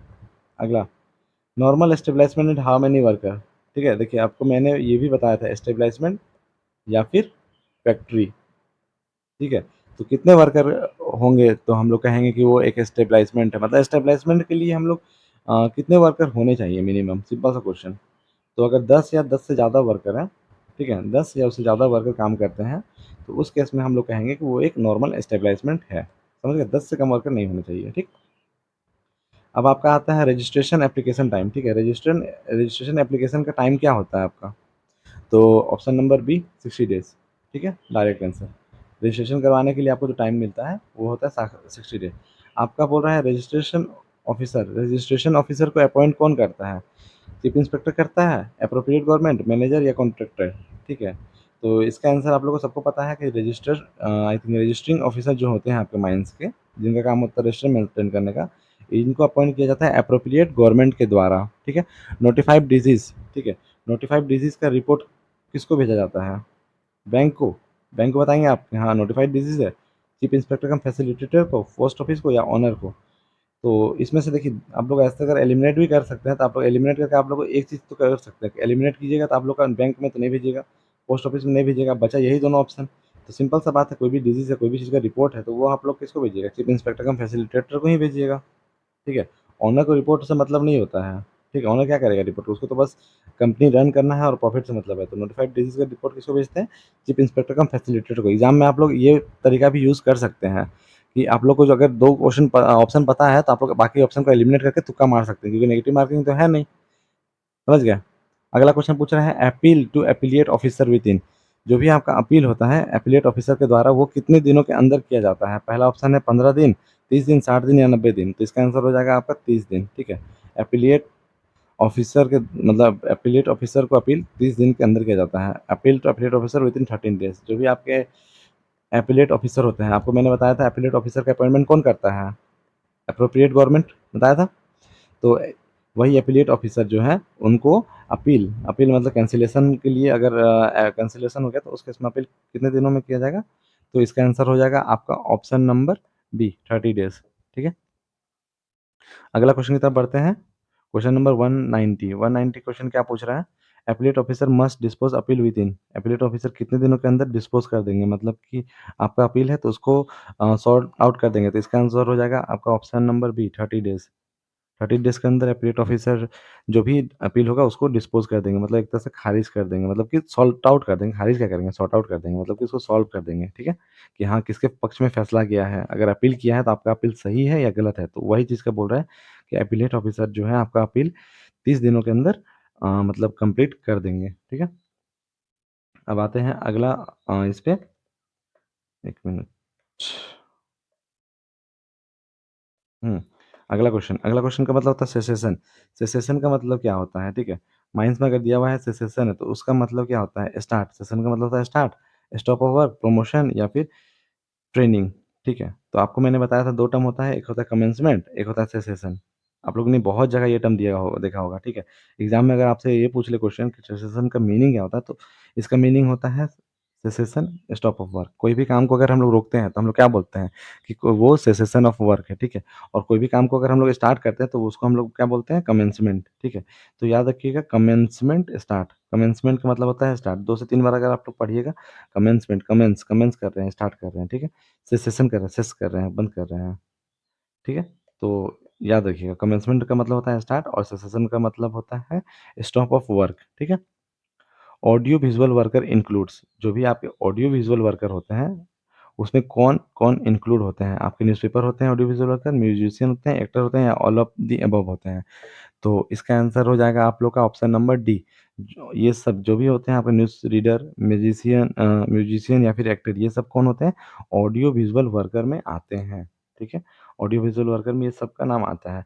अगला ऑप्शन है आपका 194, 194 नंबर क्या बोल रहा है? कार्गो इंक्लूड, ठीक है? अगर कहीं भी टर्म एक लिखा हो कार्गो, ठीक है? कार्गो इसमें इंक्लूड क्या-क्या होता है? कार्गो का मतलब क्या होता है? पानी या फिर गुड्स कैरिड इन शिप या व्हीकल, ड्राइवर या नथिंग। तो कार्गो का मतलब हो जाता है आपका सिंपल सा गुड्स, जो भी आपके गुड्स हैं, ठीक है? वो कैरिड आउट होंगे शिप या व्हीकल में तो उसको हम लोग बोलते हैं कार्गो। जैसे आपने देखा होगा कि शिप होते हैं बड़े-बड़े शिप तो उसमें ऐसे बड़े-बड़े कंटेनर उसमें रखे रहते हैं, ठीक है? जिसमें से सामान ट्रांसपोर्ट किया जाता है। आपने देखा होगा शिप के ऊपर कि ऐसे शिप है इसके ऊपर बड़े-बड़े कंटेनर रखते थे। इसी कंटेनर को हम लोग क्या बोलते हैं? एक तरह से कार्गो बोलते हैं, ठीक है? तो कार्गो का मतलब बड़े-बड़े जहाज में बड़े-बड़े वो कंटेनर जिनमें सामान-वामान का जो भी आपका ट्रांसपोर्ट किया जाता है। समझ गए? अब आते हैं अगला आपका, ठीक है? गुड्स कैरिड इन शिप और व्हीकल। अगला आपका पूछा है एडल्ट। एडल्ट का ऐज क्या होता है? एडल्ट का ऐज किसको बोलते हैं कि एडल्ट ऐज है? तो इसका आंसर आप लोग सबको पता है, ठीक है? तो ये आप लोग कमेंट करने हम नहीं देंगे। इसका आंसर हो जाएगा ऑप्शन नंबर बी 18 दिन। सॉरी 18 साल। अगर 18 साल का ऐज आप लोग का हो गया है, तो आप लोग को एक तरह से एडल्ट हो गए हैं, ठीक है? अगला क्वेश्चन है आपका कंट्रोल इंडस्ट्री डिक्लेयर बाय, ठीक है? कोई भी इंडस्ट्री है उसको हम लोग कब डिक्लेयर करेंगे कि वो कंट्रोल इंडस्ट्री है, मतलब वो इंडस्ट्री कंट्रोल्ड है। तो उसका डिक्लेयर कौन करता है कि वो कंट्रोल इंडस्ट्री है? तो स्टेट गवर्नमेंट। स्टेट गवर्नमेंट जो भी होंगे आपके वो क्या करेंगे डिक्लेयर करेंगे कि ये कंट्रोल इंडस्ट्री है या फिर आपके दूसरा ऑप्शन है सेंट्रल गवर्नमेंट। सेंट्रल गवर्नमेंट आपके डिक्लेयर करेंगे कि कंट्रोल इंडस्ट्री है या पंचायत या मैनेजर डिक्लेयर करेंगे कि ये कंट्रोल इंडस्ट्री है। तो इसका आंसर हो जाएगा आपका ऑप्शन नंबर बी, जो भी आपके सेंट्रल गवर्नमेंट होते हैं, ठीक है? सेंट्रल गवर्नमेंट जो होते हैं मतलब कि केंद्र सरकार, वही डिक्लेयर करते हैं कि ये कंट्रोल इंडस्ट्री है या नहीं है, ठीक है? अब आते हैं 197 नंबर पे। 197 नंबर है आपका कोर एक्टिविटी। कोर एक्टिविटी मतलब होता है मेन एक्टिविटी, ठीक है? तो कोर एक्टिविटी का मतलब क्या होता है वही पूछ रहा है। तो main activity for which setup is made. Main activity मतलब कि जो भी मुख्य एक्टिविटी है, ठीक है? जिसके लिए सेटअप को बैठाया गया उसको कोर एक्टिविटी बोलेंगे। जैसे फॉर एग्ज़ाम्पल आप लोग को एक देते हैं, अगर माइनिंग इंडस्ट्री है, ठीक है? माइनिंग इंडस्ट्री में आपका क्या होता है? कैंटीन होता है, ट्रांसपोर्टेशन होता है, माइनिंग होता है ना? माइन्स है अगर आपका तो कैंटीन होता है उसमें, ट्रेनिंग भी होता है, प्रोग्राम माइनिंग भी चलता है या फिर और भी कोई चीज़ होता है, तो उसका मेन एक्टिविटी क्या होगा? तो मेन एक्टिविटी माइनिंग इंडस्ट्री का क्या होगा? माइनिंग होगा, कोयला निकालना ही। कोयला निकालने के लिए मेन उद्देश्य होगा, तो वैसे ही इसमें पूछ रहा है कि कोर एक्टिविटी का मतलब क्या होता है? तो सिंपल सा हो गया main activity for which setup is being made, जिसके लिए सेटअप को बनाया गया है, ठीक है? सेटअप का मतलब हो गया माइनिंग इंडस्ट्री है तो माइनिंग हो गया, अगर ट्रेड इंडस्ट्री है तो ट्रेड हो गया उसका मेन कोई बिज़नेस। कोई भी इंडस्ट्री है तो अलग-अलग इंडस्ट्री का अलग-अलग होगा। एग्ज़ाम्पल में आपसे पूछा जा सकता है, ठीक है? कि for example cloth manufacture company है, ठीक है? क्लॉथ मैन्युफैक्चर कंपनी है, उसका कोर एक्टिविटी क्या है? तो पहला ऑप्शन हो जाएगा आपका टियरिंग मतलब कि फाड़ना कपड़ा को, दूसरा रिपेयरिंग कपड़ा को रिपेयर करना, तीसरा हो जाएगा आपका मैन्युफैक्चरिंग, मैन्युफैक्चर करना या फिर चौथा हो जाएगा आपका क्लॉथ मेकिंग, ठीक है? क्लॉथ मेकिंग, तो इसका आंसर हो जाएगा आपका सी डी नंबर कि क्लॉथ मैन्युफैक्चर कंपनी है, तो उसका मेन एक्टिविटी क्या है? क्लॉथ को मैन्युफैक्चरिंग करना, ठीक है, तो उस तरह से आप लोग को क्वेश्चन पूछा जा सकता है। तो कोर एक्टिविटी मतलब आप लोग को बहुत डिटेल में बता दिए कि कोर एक्टिविटी क्या होता है। अब अगला क्वेश्चन पूछ रहा है, if loading and unloading always core activity, पूछ रहा है क्या लोडिंग और अनलोडिंग जो भी आपको लोड किया जाता है, माने कार्गो है उसमें सामान लोड करिएगा और अनलोड करिएगा, तो क्या उसको हम लोग बोलते हैं कि वो एक कोर एक्टिविटी है? खुद सोचिए, कार्गो को हम लोग क्या बोलेंगे? अगर सामान को हम लोग लोड कर रहे हैं, अनलोड कर रहे हैं, तो वो कभी भी आपका मेन एक तरह से क्या बोलते हैं, कोर एक्टिविटी में आएगा? पहला ऑप्शन है हाँ आएगा, दूसरा है no, unless setup, unless setup for it, जब तक उसका सेटअप नहीं आता है। जैसे अब आपका लोडिंग और अनलोडिंग कंपनी ही है, तो उसका सेटअप तो आपको पता नहीं है ना इसमें कि उसका सेटअप क्या है, तब तक आप नहीं बोल सकते हैं। तीसरा ऑप्शन है गवर्नमेंट ओनली, चौथा है रेनी सीजन ओनली, तो इसका आंसर हो जाएगा आपको option number B. Option B, option B है आपका no unless setup for it. Core activity में आपका, उसको हम लोग कोर एक्टिविटी नहीं बोलेंगे जब तक उसमें आपका एक तरह से क्या बोलते हैं सेटअप ना बैठाया जाए, ठीक है? जब तक आप लोग को नहीं बताया जाए कि वो किस चीज़ के बारे में पूछ रहा है, तब तक आप लोग उसको नहीं बोल सकते हैं कि वो एक कोर एक्टिविटी है, ठीक है? तो ये चीज़ समझ में आ गया होगा आई थिंक। अगला क्वेश्चन की तरफ बढ़ते हैं, 199 क्वेश्चन। 199 क्वेश्चन क्या बोलता है आपका, कॉम्पिटेंट पर्सन की एज क्या है? कॉम्पिटेंट पर्सन की एज क्या होती है? तो कॉम्पिटेंट पर्सन की एज होती है आपकी, पहला ऑप्शन है लेस देन, ठीक है? ऐसा साइन को क्या बोलते हैं? लेस देन बोलते हैं। अगर नहीं पता है तो देख लीजिए, लिख देते हैं लेस देन। ये साइन को बोलते हैं ग्रेटर देन। बहुत बार इसमें बहुत कोई कन्फ्यूज़ होता है, तो हम भी पहले कन्फ्यूज़ होते थे, लेकिन अब नहीं होते हैं, ठीक है? तो ग्रेटर देन ये होता है इक्वल टू, आप लोग को पता है। तो यहाँ पहला क्या बोल रहा है आपका ए नंबर, लेस देन 18 साल मतलब कि 18 से कम, ठीक है? 18 से कम कितना होता है? 17, 16। तो क्या बोल रहा है कि कॉम्पिटेंट पर्सन की एज 18 साल से कम होती है। दूसरा बोल रहा है 18 और अबव अडल्ट, ठीक है? 18 साल होती है या फिर अबव अडल्ट या फिर 18 से ज़्यादा। अबव अडल्ट का मतलब क्या होता है? 18 से ज़्यादा, ठीक है? हटाइए इसको, पहले मिटाते हैं। तो कॉम्पिटेंट पर्सन कौन होता है? जिसकी एज 18 साल होती है, उससे ज़्यादा होती है। तीसरा है लेस ग्रेटर देन 60 ईयर्स, ठीक है? 60 साल से ज़्यादा, जिसका एज 60 साल से ज़्यादा होता है, तो क्या उसको हम लोग बोलते हैं कॉम्पिटेंट पर्सन है? या फिर है आपका नो लिमिट, कॉम्पिटेंट पर्सन का एज का कोई लिमिट नहीं होता है। तो इसका आंसर हो जाएगा आप लोग का ऑप्शन नंबर बी, ठीक है? जो भी पर्सन 18 साल या 18 साल से ज़्यादा की एज को अटेन कर लेते हैं, तो उस केस में हम लोग क्या बोलते हैं कि वो एक कॉम्पिटेंट पर्सन है। तो ये याद रखिएगा, एग्ज़ाम में थोड़ा-सा क्वेश्चन अगर घुमाना होगा तो इस तरह आप लोग के लिए घुमा सकता है, ठीक है? अब आते हैं हम वो 200 नंबर क्वेश्चन पे, 200 क्वेश्चन। मैंने आप लोग से गाइस थंबनेल में भी प्रॉमिस किया था कि इसमें 200 से ज़्यादा क्वेश्चन है। देखिए 200 क्वेश्चन में हम लोग पहुँच गए। 200 क्वेश्चन क्या है आपका, total section in OSH and WC code, ठीक है? टोटल सेक्शन कितने हैं आपके ओएसएच एंड डब्ल्यूसी कोड में? ये स्टार्टिंग का बेसिक क्वेश्चन है। इसका आंसर आप लोग कमेंट कीजिएगा। आप लोगों ने अगर प्रीवियस क्लास किया है ना, और प्रीवियस अगर कमेंट भी देखा होगा, और अगर देखा होगा तो आप लोगों को सबको पता होगा कि इसका आंसर क्या है। तो मुझे ये आंसर का कमेंट आप लोग सबसे चाहिए। अगर आप लोग 10 लड़के अगर रियल ईमानदारी से पूरा वीडियो देख रहे हैं, तो 10 लड़के आप लोग का कमेंट मुझे चाहिए, ठीक है? जिससे मुझे भी पता चले कि हाँ, आप लोग सिलेक्शन के कितने नज़दीक है, और सिलेक्शन बस आप ही लोगों का होगा। मतलब होगा सबका गाइस जो पढ़ रहा है, लेकिन आप लोग मतलब कि फुल्ली अटेंटिव के साथ आप लोग क्लास कर रहे हैं। ऐसा नहीं कि सो गए हैं और आप लोग बस वीडियो है चल रहा है देख रहे हैं, ठीक है? तो इसीलिए आप लोग सबको इसका आंसर कमेंट करिएगा, ठीक है? अब देखिए गाइस, मैंने कहा था 200 से ज़्यादा क्वेश्चन है। अब देखिए आप लोग के लिए टोटल मैंने यहाँ पे आप लोग को दिखा देता हूँ कितने क्वेश्चन लाया हूँ। टोटल आप लोग के लिए 250 क्वेश्चंस है, ठीक है? Total questions 250। अब आप लोग का 200 क्वेश्चन कंप्लीट हो गया है, इसके लिए कांग्रेचुलेशन। अब बढ़ते हैं अगले क्वेश्चन की तरफ, और ये 250 क्वेश्चन करने के बाद आप लोगों का ऐसा कोई क्वेश्चन नहीं होगा जो इसमें से छूटने लायक होगा, ठीक है? अब आते हैं 201 नंबर क्वेश्चन की तरफ। 201 नंबर क्वेश्चन क्या पूछ रहा है, motor transport worker act 1961 under OSH, ठीक है? जो भी मोटर ट्रांसपोर्ट वर्कर एक्ट है 1961 का ओएसएच में, वो किसके अंदर आता है? उसको अमेंडमेंट कहा गया है, फुल्ली रिपील, सम स्टेट्स, या मर्ज विथ माइन, ठीक है? तो इसका आंसर हो जाएगा आपका ऑप्शन नंबर बी, ठीक है? मोटर ट्रांसपोर्ट वर्कर एक्ट 1961 को फुल्ली रिपील कर दिया गया है, ठीक है? फुल्ली रिपील कर दिया गया मतलब हटा दिया गया है ओएसएच कोड के द्वारा। समझ में आया? ओएसएच कोड के द्वारा इसको पूरी तरह से हटा दिया गया है। समझ गए? पहला ऑप्शन था अमेंडमेंट, इसको अमेंड कर दिया गया है, लाया गया है। दूसरा है फुल्ली रिपील, पूरी तरह से हटा दिया गया है। तीसरा है कि सम स्टेट में, कुछ स्टेट में हटाया गया है। या चौथा है मर्ज विथ माइंस एक्ट, इसको मर्ज किया गया है माइंस एक्ट की तरह। तो नहीं, इसका आंसर हो जाएगा फुल्ली रिपील, ठीक है? अब आते हैं अगली क्वेश्चन की तरफ। Bidi and cigar worker act 1966 is now part of, ठीक है? बीडी और सिगार वर्कर एक्ट जो है आपका, वो किसका पार्ट है? ठीक है, पहला है mines act, factory act, OSH and WC code या फिर सोशल सिक्योरिटी। तो इसका आंसर हो जाएगा आपका option number C, OSH and WC code 2020 का पार्ट है, bidi and cigar worker act. पहले क्या था कि ये एक अलग एक्ट हुआ करता था, ठीक है। बाद में जब ओएसएच कोड आया गया तो इस एक्ट को भी इसमें एक तरह से कंबाइन कर दिया गया, ठीक है। तो वही पूछ रहा है कि ये जो एक्ट है आपका beedi and cigar worker act, ये किसका पार्ट है? तो ये पार्ट है आपका ओएसएच डब्ल्यूसी कोड का। कार्गो, कार्गो का मतलब goods and service ship and vessels. Wages, wages का मतलब आप लोग को मैंने कमेंट करने बोला है, मैं बताऊंगा नहीं। Retaining allowance. ऑफ सीजन, देखिए लास्ट का क्वेश्चन बस रिवीजन के लिए, फास्ट रिवीजन। रिले, रिले का मतलब set of 2 person working. Shift, shift का मतलब क्या हो गया? Time interval. Week, start at midnight of Saturday, ठीक है। Registering officer appointment, registering officer का अपॉइंटमेंट कौन होता है? अप्रोप्रिएट गवर्नमेंट के द्वारा, बताया था आप लोगों को। बस ये आप लोग का ये सब रिवीजन के लिए आ रहा है अब, ठीक है, क्योंकि मेन क्वेश्चन आप लोग का मैंने बहुत कंप्लीट करवा दिया। अब देखिए क्लोजर का नोटिस, ठीक है, ये एक अलग क्वेश्चन आ गया फिर से। जहाँ का अलग क्वेश्चन आएगा वहाँ पे मैं आप लोग को डिटेल में समझाऊंगा भी और बताऊंगा भी कि क्या है। तो क्लोजर का नोटिस विद इन, क्लोजर का नोटिस आपको कितने दिनों के अंदर दिया जाता है? 15 दिन, 30 दिन, 60 दिन या फिर 90 दिन? कितने दिनों के अंदर बताइए? क्लोजर का नोटिस आप लोग कितने दिनों के अंदर देते हैं? तो इसका आंसर आप लोग मैं ही बता देता हूँ, ठीक है।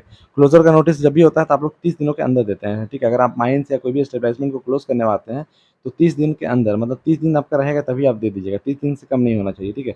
अब आप ऐसा नहीं कि 28 दिन है, 28 दिन बाद आप माइंस को क्लोज करने वाले हैं तो आप नोटिस भेज रहे थे, ऐसा नहीं। जब 30 दिन रहेगा आपके पास, मतलब 31वां दिन, 32वां दिन, तो वही बोल रहा है कि 30 दिन के अंदर, मतलब कि 31वां दिन आप दे सकते हैं, 32वां दिन दे सकते हैं, मतलब 30 दिन से ज़्यादा का दिन, ठीक है, वो समझ जाइए। अगला है आपका 211 नंबर क्वेश्चन। 211 नंबर क्या बोल रहा है? If R O to fail register in 60 day, अगर आर ओ अगर फेल हो जाता है, ठीक है, रजिस्टरिंग ऑफिसर फेल होता है, रजिस्टरिंग तो उससे क्या होगा? आपका डीम हो जाएगा auto register. Appeal against registration cancellation, जो भी आपका अपील होगा रजिस्ट्रेशन कैंसिलेशन में, वो कितने दिनों के अंदर होता है? तो ये हो जाएगा आपका ऑप्शन नंबर बी, 30 दिन, ठीक है। अगला क्वेश्चन बोल रहा है appellate officer appeal disposal of, इसका भी आंसर हो जाएगा आप लोग का option number C, B, sorry B, 30 days, ठीक है। एफिलिएट ऑफिसर का डिस्पोजल टाइम कितना था? 20। सेफ्टी कमेटी का किस सेक्शन है? सेफ्टी कमेटी है 22, ठीक है। चीफ इंस्पेक्टर कम फैसिलिटेटर का सेक्शन क्या है? चीफ इंस्पेक्टर कम फैसिलिटेटर किस सेक्शन में आते हैं? तो ये हो जाएगा आपका सेक्शन 34। Medical officer section 42। याद रखिए, देखिए 3 सेक्शन तीनों एक साथ करवा दिए ताकि कंफ्यूज ना हो। और याद कैसे कीजिएगा? कमेटी सबसे पहले देखिए 22 है, 22 में कमेटी, 22 के 34 में आपका इंस्पेक्टर, और उसके बाद आपका मेडिकल ऑफिसर। एक कहानी की तरह अगर आप लोग को चाहे तो हम इसको याद करवा सकते हैं। देखिए याद करने के लिए कहानी याद रखिए। अगर 22 सबसे छोटा नंबर है, ठीक है, अगर आप लोग को 22, 34, 42 याद है, इसमें ज़्यादा टर्म नहीं है, इसमें 2-3 ही है, ठीक है। 22, 34, 42 आप लोग को याद है, ठीक है। तो आप लोग अगर कंफ्यूज होते हैं तो आप लोग ऐसे याद कीजिए, सबसे पहले कमेटी बनाया गया 22 नंबर में, फिर एक इंस्पेक्टर आया जो उससे बड़ा होगा 34 नंबर में, और उसके बाद फिर मेडिकल ऑफिसर आया, क्योंकि एक्सीडेंट होने के बाद ही मेडिकल का काम पड़ा है, तो मेडिकल आया तो वो आएगा 42 में। तो ऐसे ही सबसे पहले कमेटी 22, ठीक है। तो एग्जाम में भी याद कर सकते हैं आप लोग, 22 कमेटी, 22 कमेटी, फिर इंस्पेक्टर 34 और फिर 42। तो बस यही याद रखना है, 22, 34, 42 याद हो जाएगा। इतना तो याद कर ही सकते हैं, 22, 34, 42, जिसको याद हो गया और कहानी याद है उसको बता सकते हैं। अगला है आपका total schedule, total disease in third schedule. आप लोग को ये क्वेश्चन मैंने कमेंट करने के लिए शायद दिया है। Penalty of medical practitioner 10,000।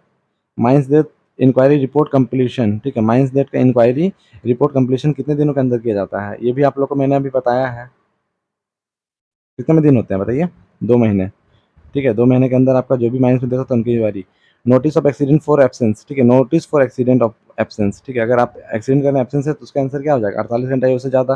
Core activity means main setup और टास्क, ठीक है, मेन टास्क और setup. Control industry declare, control industry declare कौन करता है? सेम क्वेश्चन रिपीट हुआ ना, जिसको याद होगा वो बता देगा, central government. Competent person authorise by, competent person को कौन ऑथराइज करता है?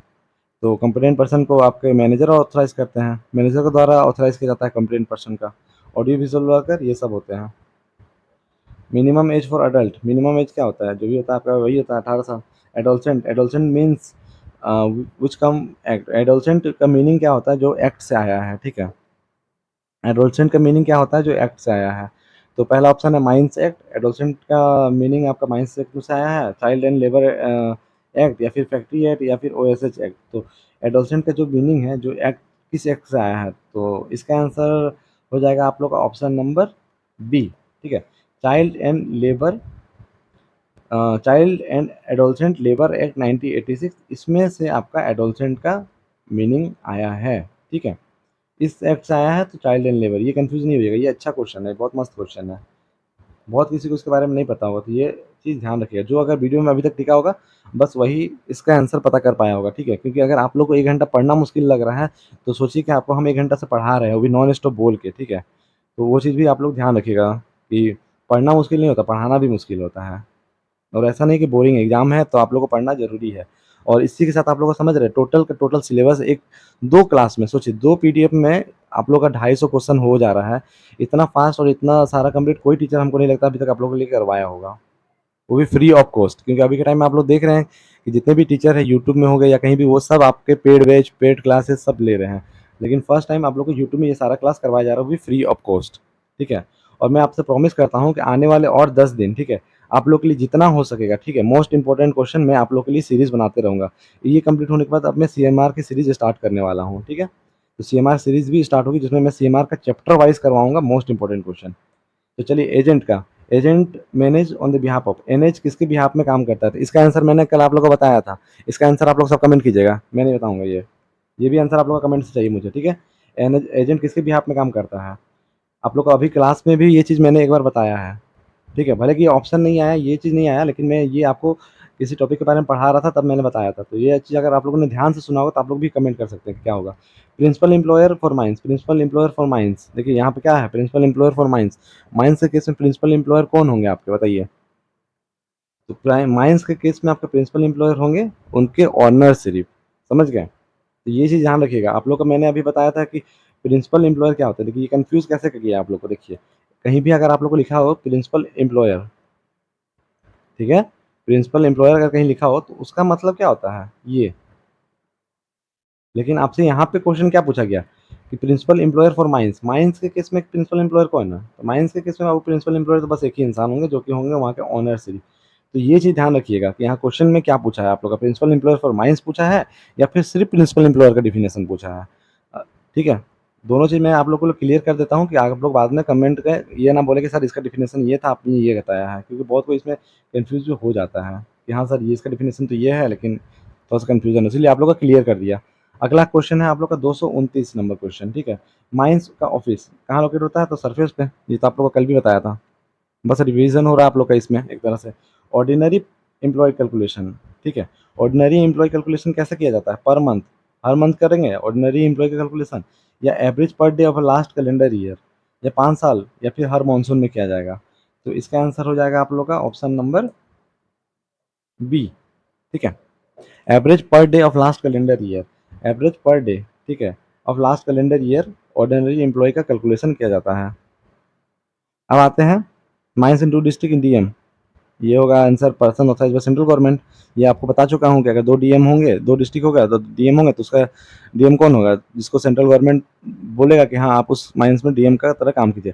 अब बोल रहा है national occupational health and safety advisory board form by, ये जो बोर्ड है ये किसके द्वारा बनाया गया है, state government, central government, supreme court या NITI Aayog.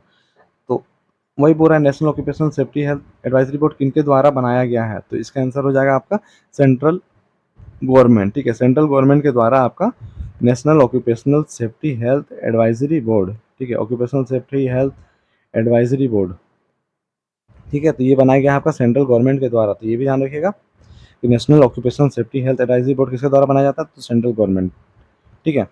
Worker supplied by contractor is, जो भी वर्कर को सप्लाई किया जाता है कॉन्ट्रैक्टर के द्वारा, तो वो क्या होता है, गवर्नमेंट एम्प्लॉय होते हैं, कॉन्ट्रैक्ट लेबर होता है, या अप्रेंटिस होता है, या परमानेंट होते हैं। तो ये भी आप लोग को पता है कि अगर किसी कॉन्ट्रैक्टर के द्वारा अगर एम्प्लॉय का मतलब वर्कर का ट्रांस मतलब एक तरह से सप्लाई हो रहा है, तो उसको हम लोग क्या बोलते हैं, कॉन्ट्रैक्ट लेबर बोलते हैं। कॉन्ट्रैक्टर के द्वारा लेबर लोग का लगाया गया तो उसको क्या बोलते हैं, कॉन्ट्रैक्ट लेबर। बिल्डिंग वर्कर के एक्सक्लूड, बिल्डिंग वर्कर में कौन नहीं आते हैं, mason, managerial supervisory person, wage labourer, या पेंटर, ठीक है। तो building worker exclude, building worker में आपके मैनेजरेबल और सुपरवाइजरी पर्सन एक्सक्लूड होते हैं, नहीं आते हैं, ठीक है। सब्सटेंस, सब्सटेंस का मतलब all of this. Dangerous occurrence notice, dangerous occurrence notice कौन देता है, एम्प्लॉयर। एम्प्लॉय का राइट, हाँ ये एक अलग क्वेश्चन आप लोग के लिए फिर आया, रिवीजन के साथ साथ आप लोग के लिए नया नया क्वेश्चन भी ला रहा हूँ। एम्प्लॉय का राइट, एम्प्लॉय का राइट क्या होता है, ओनली सैलरी, सिर्फ सैलरी मिलना एम्प्लॉय का राइट होता है, या फिर get healthy and safety information, जो भी हेल्थ और सेफ्टी इन्फॉर्मेशन होता है वो आपका एम्प्लॉय राइट होता है, या फिर ऑर्डर मैनेजर या लीव विदाउट इन्फो, ठीक है। तो ऑर्डिनरी मतलब एम्प्लॉय का राइट होता है आप लोग का एक तरह से get health and safety information, ठीक है। जो भी आपका हेल्थ और सेफ्टी का इन्फॉर्मेशन होता है वो आपका एम्प्लॉय का राइट होता है कि हाँ वो आपका राइट है कि आपको प्रॉपर सेफ्टी और इसके बारे में मिले, मतलब इन्फॉर्मेशन मिले। अगला आपका taking reasonable care is duty of. Reasonable care जो होता है वो किसकी ड्यूटी होती है? तो आपको मैंने ये चीज़ बताया था कि रीजनेबल केयर अगर आएगा तो वो आपकी हर एक एम्प्लॉय की ड्यूटी होती है, ठीक है। Inform unsafe situation to. अगर अनसेफ सिचुएशन है तो किसको इन्फॉर्म करते हैं हम लोग? एजेंट और मैनेजर को। Existing employ appointment letter time limit within 3 month from the date code applicability, ठीक है। ये भी बताया था। 3 महीने के अंदर आपका अपॉइंटमेंट लेटर मिल जाता है, टाइम लिमिट होता है। अब बोल रहा है वर्किंग इन शाफ्ट और sinking shaft is above ground, जमीन के ऊपर, बिलो ग्राउंड, जमीन के नीचे, ओपन कास्ट या फिर नन, ठीक है। तो इसका आंसर आप लोग को पता है कि शाफ्ट और सिंकिंग शाफ्ट किस में आता है? सबको पता है? बताइए, कमेंट कीजिएगा, ठीक है। इसको मैं नहीं बताऊंगा, ये सब क्वेश्चन मैं नहीं बताने वाला हूँ, ठीक है। Working in open cast is, अगर आपने ओपन कास्ट में वर्किंग कर रहा है तो वो क्या है? Below ground, above ground, underground, deep mining. तो ऑब्वियस सी बात है गाइस, ओपन कास्ट का मतलब होता है अबव ग्राउंड, ठीक है। ये सब क्वेश्चन बस आप लोग के लिए ऐसे ही दिया हुआ था तो ला दिया हूँ। Registration late fee determine by, जो भी आपका रजिस्ट्रेशन का लेट फी होता है वो कौन डिटरमाइन करता है? बैंक डिटरमाइन करेगा कि हाँ रजिस्ट्रेशन लेट हो या तब, या फिर अप्रोप्रिएट गवर्नमेंट या ओनर या मैनेजर। तो आपका लेट फी का जो भी होगा डिटरमाइन कौन करेगा? लेट फी डिटरमाइन कौन करेगा? सिंपल सा बात है। लेट फी होगा तो उसका डिटर्मिनेशन किसके द्वारा किया जाएगा? अप्रोप्रिएट गवर्नमेंट के द्वारा। ऑप्शन नंबर बी, ठीक है। Option number B, appropriate government के द्वारा आपका लेट फी का डिटर्मिनेशन किया जाएगा। अगला क्वेश्चन पूछ रहा है रजिस्ट्रेशन रिवोकेशन प्रोसेस, ठीक है। रजिस्ट्रेशन रिवोकेशन प्रोसेस टाइम, ठीक है। जो भी आपका रजिस्ट्रेशन रिवोकेशन प्रोसेस है उसका क्या टाइम है? मतलब रजिस्ट्रेशन को वापस रिवोक करवाने का। तो रिवोकेशन का मतलब हो गया कि आपने फर्स्ट टाइम कहीं रजिस्ट्रेशन करवा लिया पुराने उसके अकॉर्डिंग, और आप वापस रजिस्ट्रेशन करवा रहे हैं तो उसका आपको टाइम मिलता है कुछ समय। तो वो टाइम पीरियड वही पूछ रहा है कि रिवोकेशन का टाइम प्रोसेस क्या है? तो इसका आंसर हो जाएगा आप लोग का ऑप्शन नंबर बी, 60 डेज, 60 दिनों के अंदर, ठीक है। एक तरह से 2 मंथ, 60 दिन या फिर 2 मंथ, समझ गए? तो रजिस्ट्रेशन रिवोकेशन प्रोसेस का टाइम है 2 मंथ। अगला क्वेश्चन बोल रहा है RO does not cancel registration in A 60 day. अगर आरओ जो है रजिस्ट्रिंग ऑफिसर कैंसिल नहीं कर पाता है तो वो उस केस में क्या होगा? डीम कैंसिल, ऑटोमेटिक कैंसिल हो जाएगा, ठीक है। सोशल सिक्योरिटी फंड किस चैप्टर में है? सोशल सिक्योरिटी फंड किस चैप्टर में है?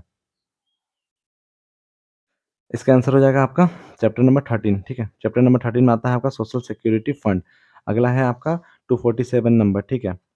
ये तो आपको मैंने कमेंट करने के लिए दिया है तो मैं तो नहीं बताऊंगा। अब आते हैं 248 नंबर में। 248 नंबर क्या है? Appeal against registration cancellation to, ठीक है। अगर आपने अपील किया है रजिस्ट्रेशन कैंसिलेशन के लिए तो आप किसके पास अपील करेंगे? Chief inspector, appellate officer, chief minister, CM या पुलिस एसपी, पुलिस सुपरिटेंडेंट, ठीक है। तो आप लोग बताइए, अगर आप लोग को अपील करना होगा रजिस्ट्रेशन से रिगार्डिंग, ठीक है, कि आपका रजिस्ट्रेशन लेटर नहीं हुआ है, रजिस्टर नहीं हो पाया है, तो आप लोग किसके पास अपील करिएगा? तो एप्लीट गवर्नमेंट के पास, एप्लीट ऑफिसर के पास कीजिएगा। और एप्लीट ऑफिसर को कौन अपॉइंट करता है? तो एप्रोप्रिएट गवर्नमेंट करता है। तो अपील का हमेशा याद रखिएगा कि अपील के बारे में जो भी होता है रजिस्ट्रेशन का वो किसको हम लोग करते हैं? एप्लीट ऑफिसर को। आपका ऑर्डिनरी एम्प्लॉय में आपका कौन एक्सक्लूड होते हैं? तो इसमें होगा बहुत एएनबी, ठीक है। और हैजार्ड, हैजार्ड का मतलब होता है डेंजर। गाइस इसी के साथ आप लोग का टोटल मैंने जैसे कि आप लोगों को प्रॉमिस किया था 250 क्वेश्चंस, ठीक है। 250 क्वेश्चन आप लोग का कंप्लीट हो गया है।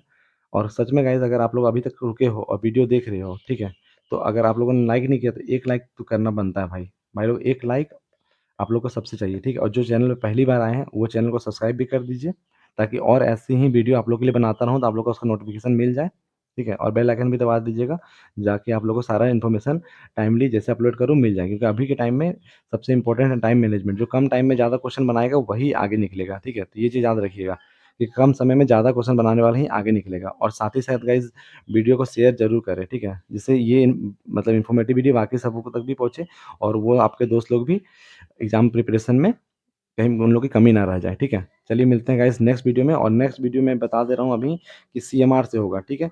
सीएमआर, ठीक है। और सीएमआर के मोस्ट इंपॉर्टेंट क्वेश्चन लाऊंगा जो एग्जाम में कंफर्म होंगे कि आपको उससे क्वेश्चन मिलेंगे ही मिलेंगे, ठीक है। तो अगर वीडियो थोड़ी सी भी अच्छी लगी हो और बिल्कुल मतलब बिल्कुल भी अगर आप लोग को लगा हो कि हाँ इन्फॉर्मेटिव है, मतलब थोड़ा-सा भी आप लोग को लगा है कि वीडियो इन्फॉर्मेटिव है, काम के लायक है हम लोग का, सही पढ़ा रहे हैं सर, तो एक लाइक ज़रूर कीजिएगा गाइस आप लोग। चलिए मिलते हैं नेक्स्ट वीडियो में, ऐसे ही धमाकेदार वीडियो आप लोग के लिए लाते रहेंगे। तब तक के लिए गाइस जय हिंद, टाटा, बाय बाय।